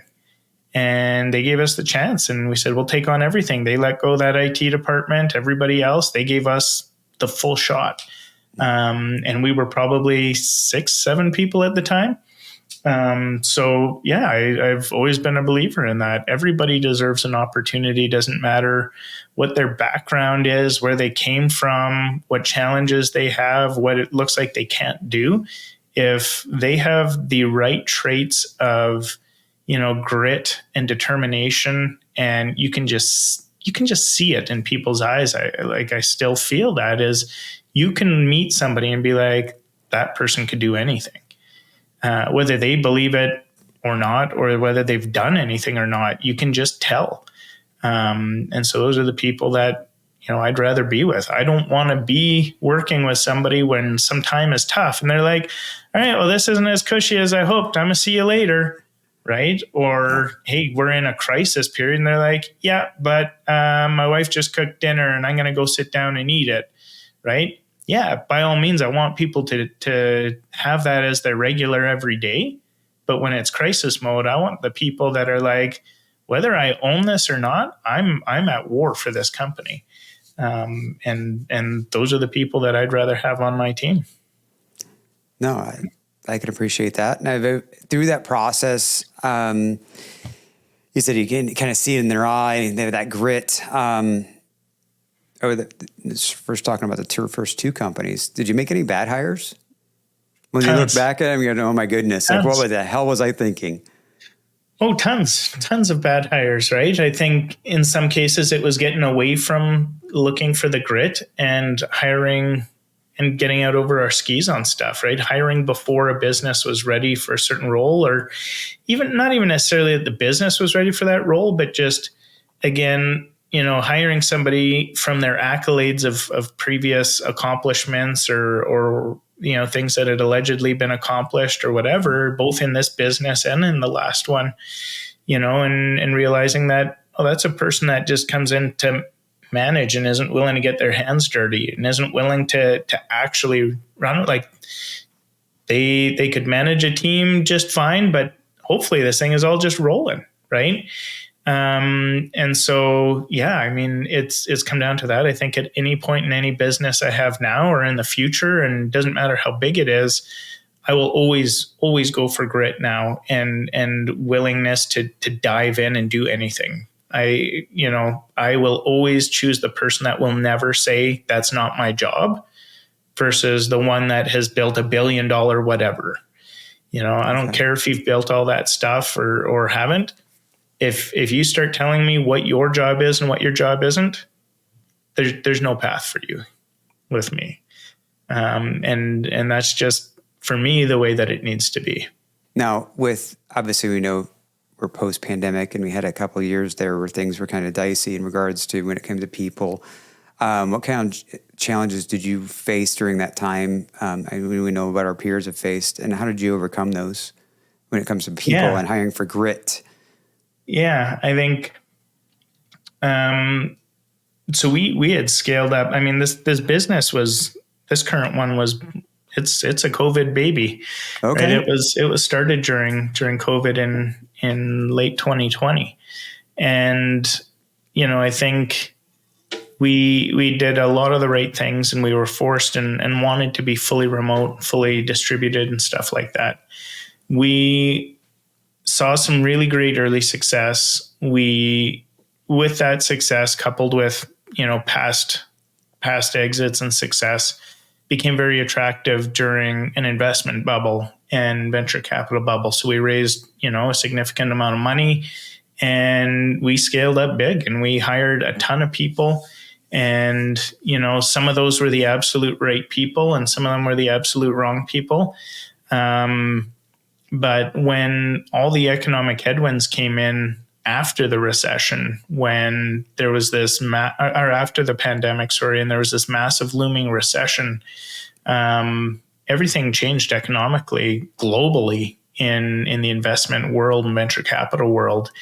And as much of a darling as we were, based on how many free customers we were getting and the technology we were building and the opportunity and the pace that we were running at, it wasn't the same investable business. So we had to pivot hard as a company and protect the company, so that we had the runway and survivability and sustainability. And so, we had to let go a lot of the people, some of the ones that made a lot of sense to let go and probably never should have been hired anyways. And a lot of that, I, to this day, wish that they were still on this team, and able to contribute the way that only they can contribute. But there's a number of other businesses now that have the fortune of having those people, driving their companies and stuff too. But yeah, no secret, we halved the company in November of 2022, and we halved the company again in a year ago, July last year. Just, sheer necessity. It was the right thing to do. It's what we absolutely had to do. But it's one of those things now where, we leaned out the business, we stabilized the business. We're in a good position now and moving forward, and growth is coming along very nicely. But yeah, you definitely learn a lot around growing a business or making decisions in the business based on the merit of what the business is and what the current situation is, right? And not ever being, I wouldn't say we were irresponsible, but less diligent with capital, right? I think you decide to make hires earlier than planned, because the right person maybe appeared and stuff like that. Mm-hmm. Opportunistically, I think there's still considerations for that, but in most cases, unless I can justify that role at this point in time, I will not make that hire again, type of thing, right? So yeah, I think a lot more appreciation for recognizing where business is and what a business needs at any point in time, and focusing on that, and just always running a good, viable business by a definition of what a good, strong business is, not by what a business could be. So help me understand a little bit. So you said you've had to pivot. What indication to you was that, I guess, the mechanism or trigger to say, I've got to pivot? What was that? Yeah, so we were a freemium product, right? We had no monetization. It was a thing of, we were a free product to get customers on the platform, using the platform, and to be able to leverage what they were essentially feeding into the platform to create a product we could sell to those same people, right? So they were using and getting value from us for free, but they were essentially paying us with information about their business. Now, it's all de-identified and all aggregated, so you couldn't tell who anybody is, but with a plan to be able to sell them a product in the future that gave them the benefit of that broader knowledge set, right? In a fashion that could really impact their business. And so at that time, we're very public about our plans to do that and what we could build as an intelligence system for, an MSP, based on that total aggregate data set. And a lot of companies were coming in and they were bought into that, and hey, it's a free product too, so I'm gonna take it. When economic headwinds come in and you're burning capital at an incredible pace to build a product, to build technology, to continue go out and acquire these customers for no revenue, that's not sustainable, right? And if nobody is stepping up to say, yeah, I want to keep funding that, then you need to make a change. So that's where we had to pivot. Is we had to pivot to a solution that we could monetize, that we could sell to customers, that we could convert. And we essentially had to get away from our freemium offering and go to everybody and say, we need to start charging you now, right? Like this is not a bait and switch. This is, if you don't pay us or nobody pays us, you got no solution to use here. Yeah, right? We can't sustain it. And yeah, so we went and sure, we lost a lot of companies that just didn't want to pay for the solution or whatever else, but we got a bunch that did. And, we had to fight with the legacy information out on the internet that you can never delete out there that says, hey, it's free. And some people come in like, hey, I want to use it. No, you got to pay. Well, it says it's free here. Well, that was before, and here's what we've had to change, right? Sure. Things change. So we had to change that, but we had to pivot and improve and change the solution from what people were willing to use for free versus what they're willing, what it needs to be for them to pay for it. And so that took a lot of work and a lot of effort to get it there. And, fortunately we did.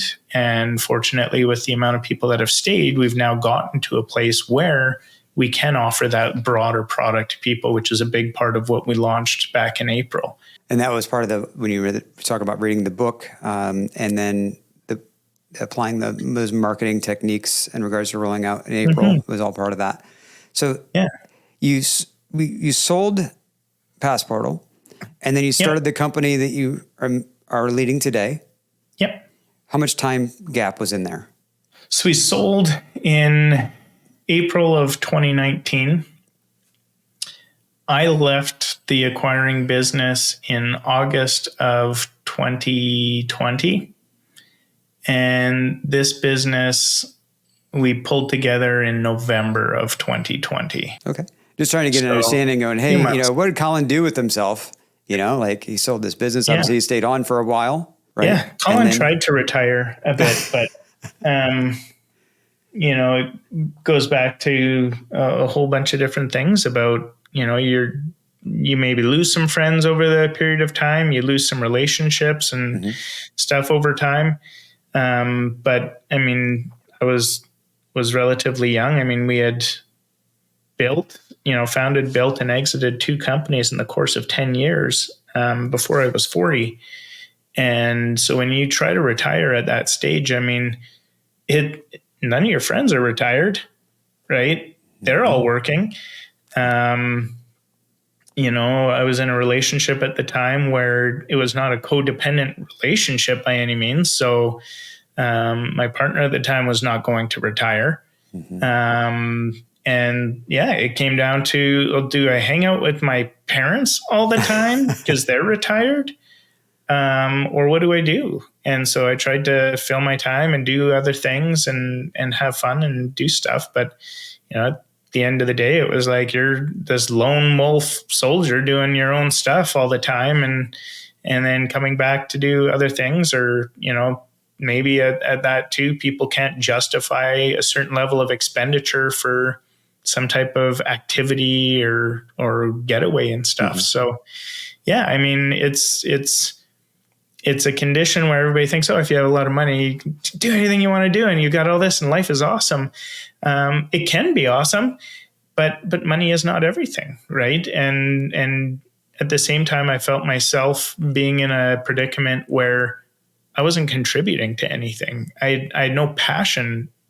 I had passion for things, but there was nothing that I could put or direct my passion to that actually felt productive, right?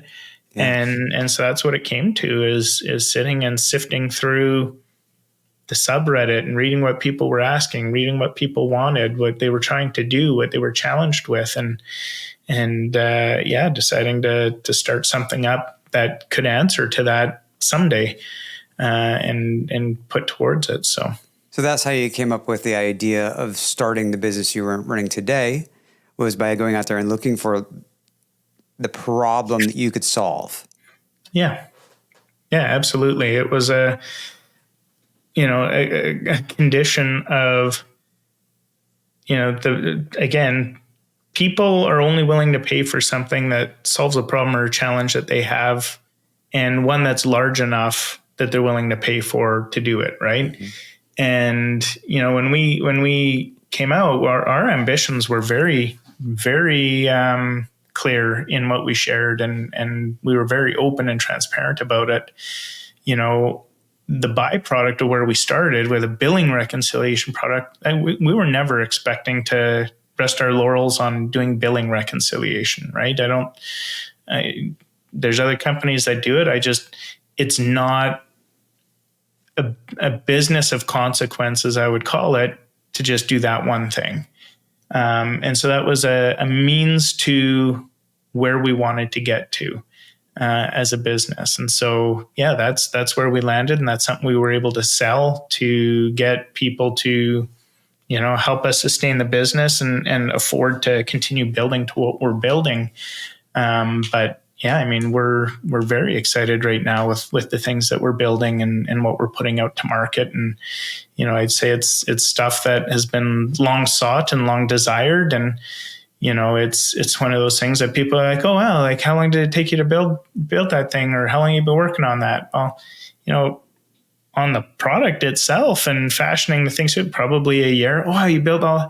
No, it's been 3.5 years, and we've spent probably $12 million to build it, right? Like it's not a situation of oh yeah, hey, we just wrote some code and tossed this out, and wow, boom, all this stuff's happening, right? It's everything in behind that's gone into it. But we knew it was an ambitious and audacious journey when we set out on it, and we knew it was a journey that may end in great defeat or failure. But right now we continue to persevere, and we'll keep doing whatever it is we need to do to protect this opportunity and preserve, our chance to ultimately have the impact that we look to have. So based off just what you said right there, my question for you is, do you feel that what you're doing today is one of the ballsiest things you've done in regards to creating this, right? This offering, trying to create this and like going, before MSP, we talk about MSP and you had a clear vision, what you're doing. We know we're easy to solve it, but then the passport manager thing, obviously you were a little bit ahead of the curve there, quite a bit, right? The things you're doing in the cloud base, but man, it fit a great, it fit a need. And then you get to move. So, I mean, I'm just curious, like, do you think it's one of the ballsiest things you've done when it comes to being a business? I would say, yeah, absolutely. It's totally the most ambitious, right? Like if we look at Passportal, it was not a purpose-driven company, right? And by purpose-driven, there was a purpose and a fit thing for it, but it was not like, what change do I want to have on the world with this, right? It was not, I never want somebody to lose their job because of, and it was not that purpose. It was, shit, people need to manage passwords.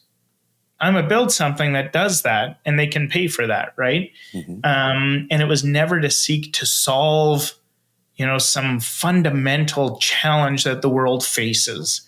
This one was, and still is, right? Again, we did not set out to, hey, you have to reconcile billing so you can send invoices every month and not get client complaints and make sure you're getting paid for everything. It was, when I say I sifted through the Reddit and stuff, it was the amount of questions being asked, right? It was the questions of what do I need in my stack? Mm-hmm. What are the best solutions in my stack? And hearing things like why certain solutions weren't the right solutions, and hearing things of what should I charge? How should I bundle? How should I go to market? How fast are you growing? What's your profit? What's my business worth? All of these questions that can inform them to actually grow their business successfully and have a difference, right? And when I looked at all those questions that were flowing, and you read, the stuff from service leadership that comes out and says that 50% of MSPs don't profit. Right? You got 25% that barely break even and 25% that lose money every year. That's a shit business, right? And back to the thing that everybody deserves an opportunity, I firmly believe in our mission statement is to give every single company an opportunity to succeed in the IT channel. right? That's what we want to be able to do, is give every single company that chance. And the only way that we can do that, in our opinion, is to be able to give people answers to the questions that they have that are actually true. Is not being given by somebody behind some, concealed name and screen name and avatar on an anonymous website that could be. There's brilliant 19-year-olds working in basements and garages, and that's why we've got the most valuable companies in the world today. But as a company that I am right now, do I want to take advice from somebody at that age, new in this business, and not be able to discern who that person is compared to, are they actually somebody at the helm of of a business of where I want to get to, that has actually gone through this stuff, right? And so when we're doing what we're doing, sounds like, when we're doing billing, we're pulling in all this information about consumption of what products and categories of products are being consumed and what quantities and what are they being sold with and what are people paying for them and what are people charging for them. That starts to tell us the dynamic of how the economics of this industry work, right? And so when somebody starts coming saying, hey, what is my stack, or what should my stack be? We're not going to come out and say, oh, you should have this product from this company and this product from that. No, but we categorize everything, and we can come back and say, you need a product in password management, in documentation, an RMM, a PSA, and that's what you need to run your business on. Right. And now you need to offer an email security solution and a password, or credential management solution. And you need to offer a backup solution and all these other security monitoring tools and EDR and everything else. And we can classify those. But now we can come back as what's the very next question is, well, how do I package that? Okay, well, here's the ones that should be packaged together because that's how the world is buying them today. Well, what should I charge for that? This is what you should charge for that because that's what the market is bearing today, right? And give them all the answers to the questions that they have so that they don't have to go out and seek it and get some really bad advice that dwindles their company, or worse yet, speaks to a sales rep at a software vendor. I've run them and it's fine. They are not business experts. Right. And there was a LinkedIn post I commented on recently, too, where you look at the conferences in this industry and the speakers of them, they're a channel manager or, an account executive or whatever. And they're up there giving security advice and giving business advice and guidance and stuff like that. Sure, maybe some of the people that prepared the presentations had some of that to it. Mm-hmm. They are not experts to be delivering that information. And what happens is an MSP leaves that conference thinking, I need to do X, Y, and Z. And this is all I have to do and everything else. And they bank on that. And that's their livelihood. This is their largest asset. This is their future, their retirement, right? For them and their family. And sure. So for us to be able to build something that allows an MSP to come in with any question and just be told, right? And have it based on not a guess, not from an expert that was an expert 10 years ago. I shouldn't be telling you how to run an MSP today. I ran one. Geez, I exited that in 2016. I was out of it that's 10 years ago. Yeah. Right? It's a different world now. Sure. I can give you business advice all day long, but I can't tell you what the right stack is. I can't tell you what you should charge based on what we charged for managed services 10 years ago. Sure. Right? So why? I'm just curious. You said 50% are losing money, 25% barely breaking even or pay the bill. Why in the hell would anybody get in this business with those kind of stats? Exactly a problem, right? But it's because I don't want to crawl under a desk and do tech work to make somebody else rich. I don't want to be beholden to somebody else and have a boss. I don't want the reason everybody starts a business, and a break-even business isn't a bad business necessarily, right? It's not a valuable business, but I can collect a salary. A business doesn't have to profit. I can collect a salary and I'm fine. It can be a lifestyle. And I've got something. Right? I've got a job. I've got things to do. I've got money coming in. I'm good. And there's nothing wrong with that. But when you go out and you meet with hundreds and thousands of MSPs over the years, they're all eager to grow. They do want more, right? And they stay in it because they see the prospect. They see the opportunity. They're sold a bill of goods that, hey, this coach can get me there. Hey, this thing can get me there. And they're paying out more money to do it. And I'm not saying it's snake oil and I'm not saying it's wrong, but there is no one size fits all growth strategy or plan for an MSP, right? They come from different countries. They come from different, regions with different economic conditions and drivers and verticals and business segments. Everything is different, right? And so there's not a one size fits all. And I might be a company that's working over in the UK, taking advice from how something is working in California or in New York. That doesn't make any sense.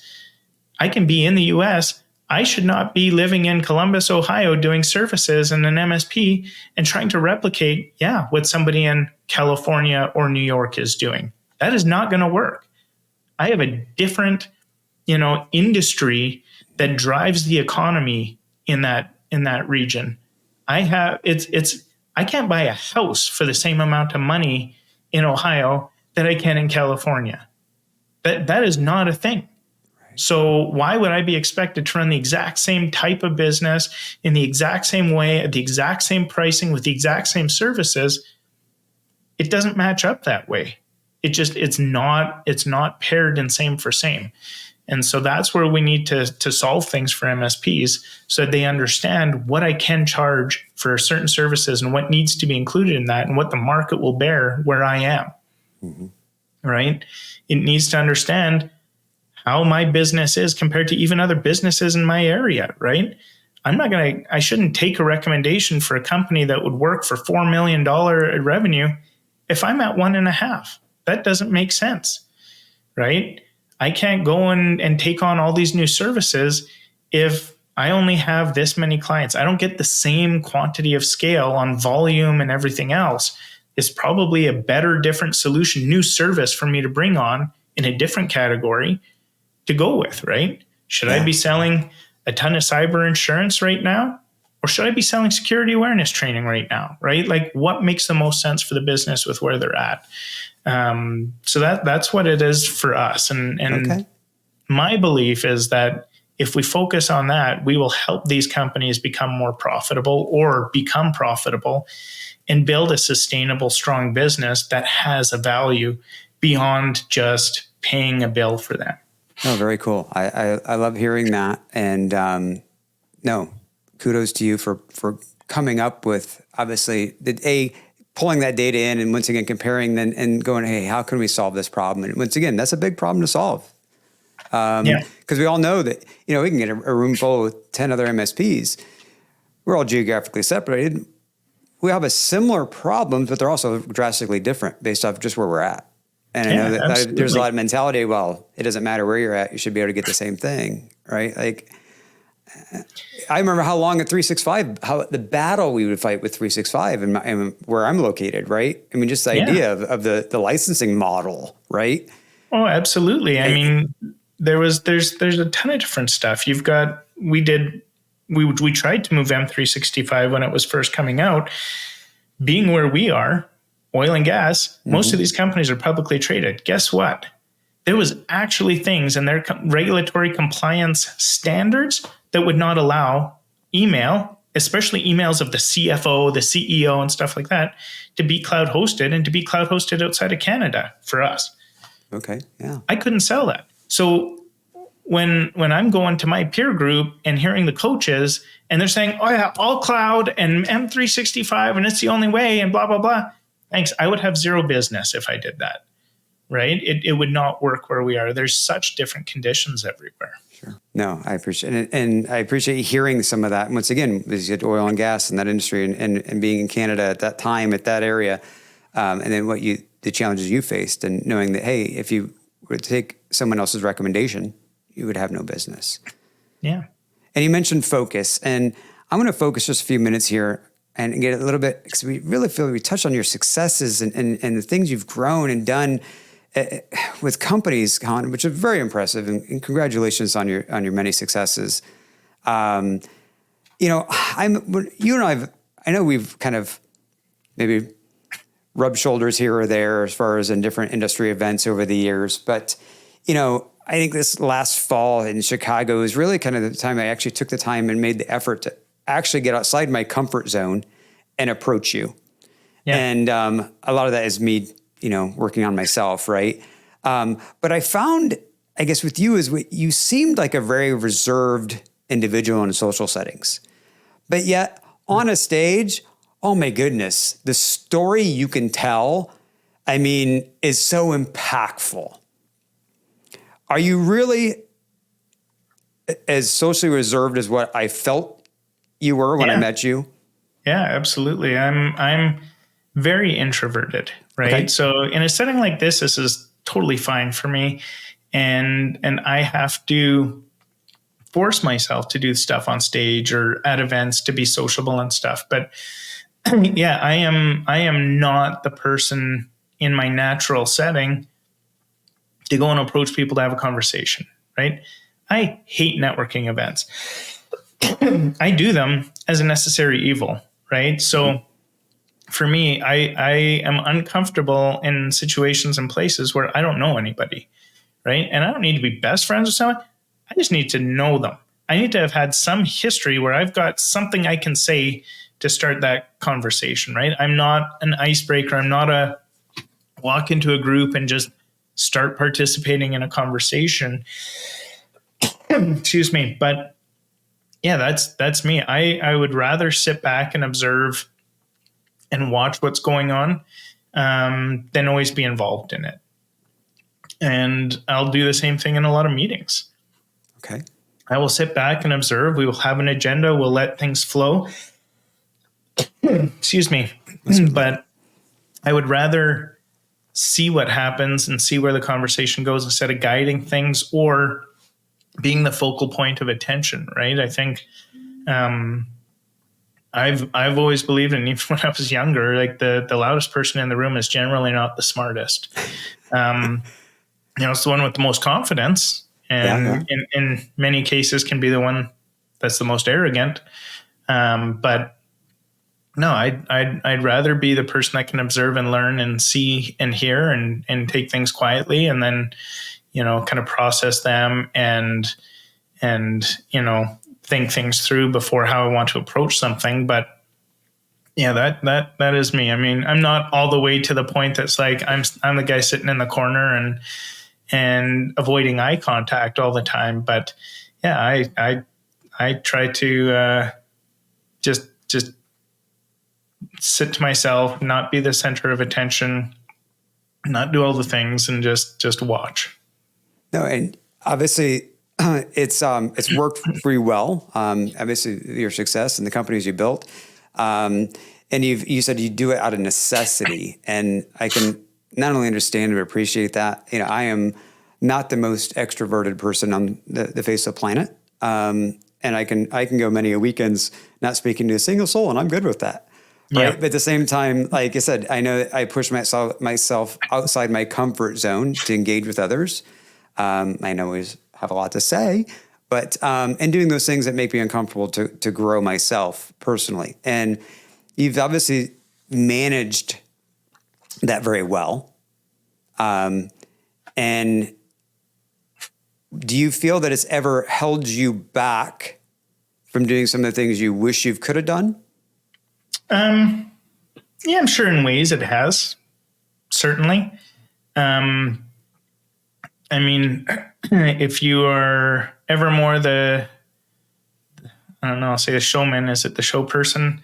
You're going to get that awareness, right? Like any business thrives on awareness and recognition and familiarity and all of those things. And, that probably hindered businesses of mine because I was not interested in being out on the main stage or out driving things and everything. I forced myself to start doing it. We had people at the companies that I've had that were the ones to stand on the stage and give a presentation and do stuff. And when they moved on or as things changed and I had to start doing it, or we were doing more and somebody wasn't available to go, I had to do it. And, it kind of just dovetailed from there of, okay, well, now people want to learn from you and be inspired by you and hear your story and stuff. And so I go out and do it. And again, it's more, for me, it's there's nothing about any sort of personal gain in doing presentations like that.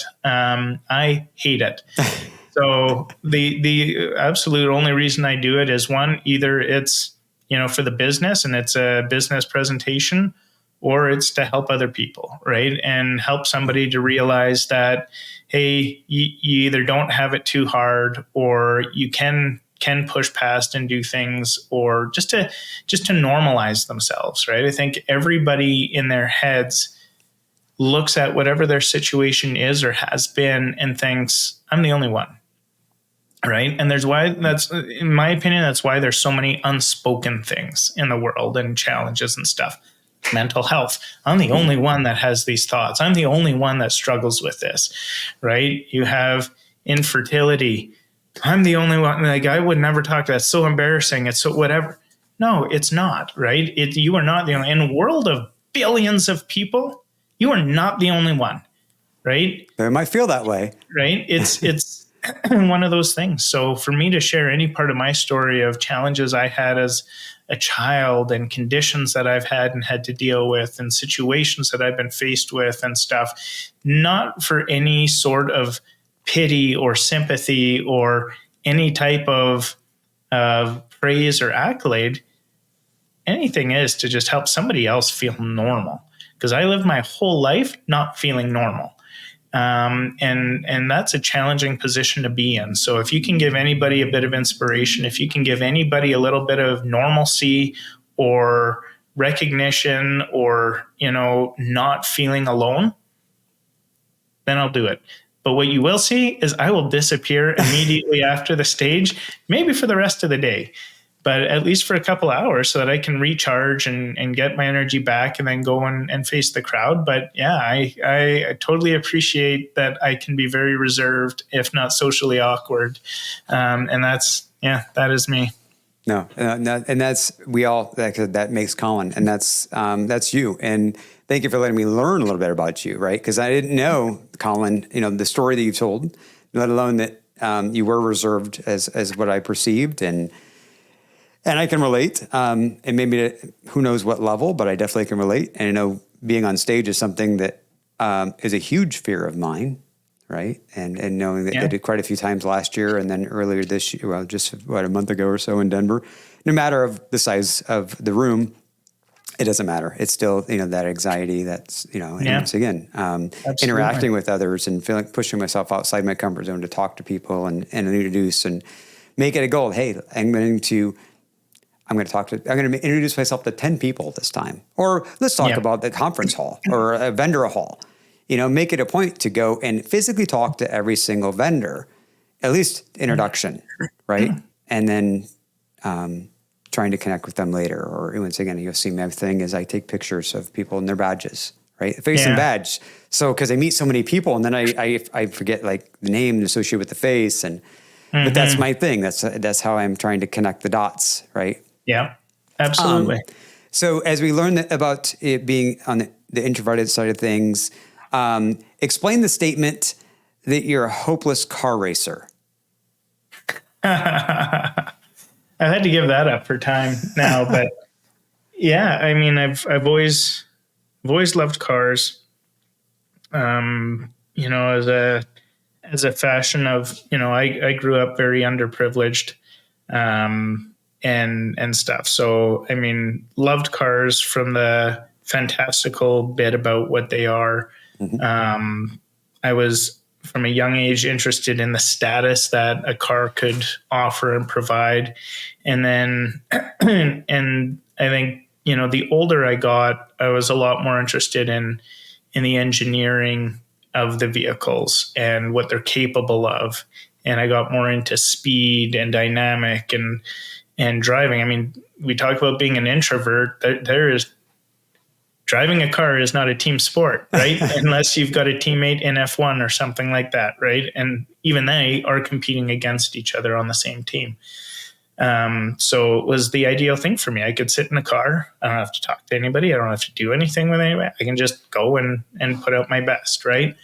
And so that is something that I love and I'm very passionate about. And, as time has gone on, I've been afforded the opportunity to have better and better vehicles to go out and race and do stuff with. But time has not been afforded to me of late to be able to participate in that. But yeah, absolutely love it.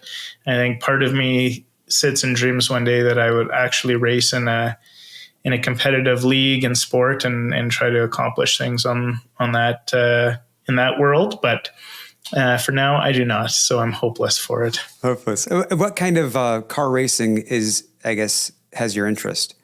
I mean, I won't say all of it, but I mean, I love F1. Was fortunate to, with my co-founder in this business and longtime friend and partner, we were able to go out and race open wheel Indy cars together. And do that as an experience, which was an absolute thrill. And I've done the slalom stuff with in my younger days with some more agile cars and stuff. And as I grew up and as my career evolved, I mean, we've gone into exotic, just exotic hobby racing and stuff like that. Yeah, I mean, just running the circuits and doing timed laps and positioning and all of that good stuff, learning the line. Yeah. And you said, obviously growing up without, and you talk about the love for cars. So daily driver, do you have a love for cars there too on the streets? I did. I've gone through an exercise of simplification in my life in the last year here. But yeah, I mean, daily drivers. I had my Audi RS5 Sportback for a long time, which was a great vehicle, and enjoyed that. And I raced that. We have winter here, so I could not daily drive the R8. Well, I guess I could have, but I was not interested in doing that. And then for a long while, I had the new M3 competition. Which was so far for me has been the best daily driver I've ever had, from, a full spectrum of what that car was capable of, but all of the other luxury and features and yeah, nice, just good feel for it. So no, that's awesome. And you touched on the love of cars. My understanding is that at some point you had a real love for comic books as well. Always have. Yeah. Always have. I mean, my background is very different these days, but if you look at over the years, some of my stuff, I almost always was wearing a superhero shirt. Always had, a Captain America shield in the back or something like that. But yeah, always, I think growing up, I would find myself in a situation where I was looking to escape my life, right? Or what environment I was in. And things like cars and dreaming about cars, or dreaming about being in different locales, or, superheroes and comic books was an escape for me. And to be able to sit there and dream about, if I could do this, if I had that, or what a life that would be and stuff. So yeah, I mean, it was always something for me, and superheroes, I still love them. And it's fun, and it's been so amazing to watch how, the resurgence of things like DC and Marvel and Disney taking it on and revitalizing all of that even more, has been amazing to do. So yeah, absolutely love it. Love anything fantastical, really, in life. So. Now, when it comes to your children, your love for comics, is that something your children have a love for as well? Have they passed that on? I wouldn't say that they love them. They appreciate it. They could probably list off or name, pick out of a line any superheroes. So they know who they all are. They like vehicles. My youngest absolutely loves vehicles and was always a big fan of when we'd go for rides and more spirited drives and stuff through the mountains and stuff with them. But yeah, I mean, they're also their own individuals, as I'm sure you've experienced as a parent. Sure.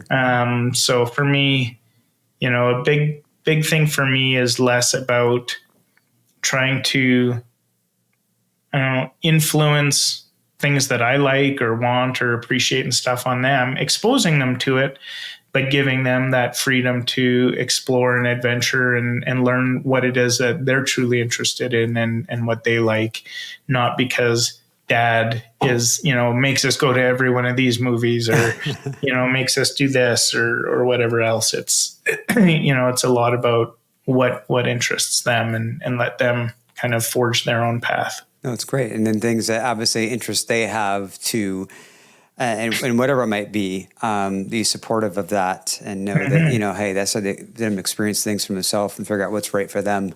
With your guidance too, right? I mean, we want them on the right track and we want them to have, when to go off in too crazy of a direction that could lead to potentially impact their life long-term negatively. Absolutely. Right? So, Colin, to bring this home, I got something I just wanted to follow up with you, and that is kind of what's next for you? Obviously, you're building out this company, but you as an individual, what's next for you? Boy, let's see here. So, I think I try to not look too much to the future anymore in the same way that I used to. So, I've found over time as I've learned more about myself and learned more about life, is a failing or a downfall that I've had has not been appreciating the journey or enjoying the journey or really being in the moment and experiencing and appreciating what you have now or what is now. Because it's allowed me to never be satisfied, right? Which in some cases is good, but in a lot of cases is bad, right? You're always, as a person, seeking something more, or always, I guess, content, but not thrilled with or totally satisfied with what you have, right? So a large part of my life was always what's next? How do I get there? How do I get that? And not appreciating where I am or where we are. So I try to focus a lot on that now. I think for the foreseeable future, for me, it's, the next is just where this business evolves to. Personally, I think, I forewent a lot of experiences and opportunities in my life personally of things like travel or whatever else. And, I think we said it earlier is, I'll do this when I have the money, or I'll do that when I'm older or whatever, right? Like you said, I do this now so that we've got the money to do whatever later. You never know how much later you actually have. So I'd say for me right now, it's a focus on doing some of the travel things and going to some of the places that I've always wanted to go, or experience some of the things I've always wanted to experience, and take on those memories and experiences while we're able to do it and making time for it. So that's it for me. And right now we're just getting ready and planning for our big Japan trip here next year. And so that's the big one that we're looking forward to. Yeah. Awesome. No, very cool. And you're right. We don't know what the future holds, let alone tomorrow.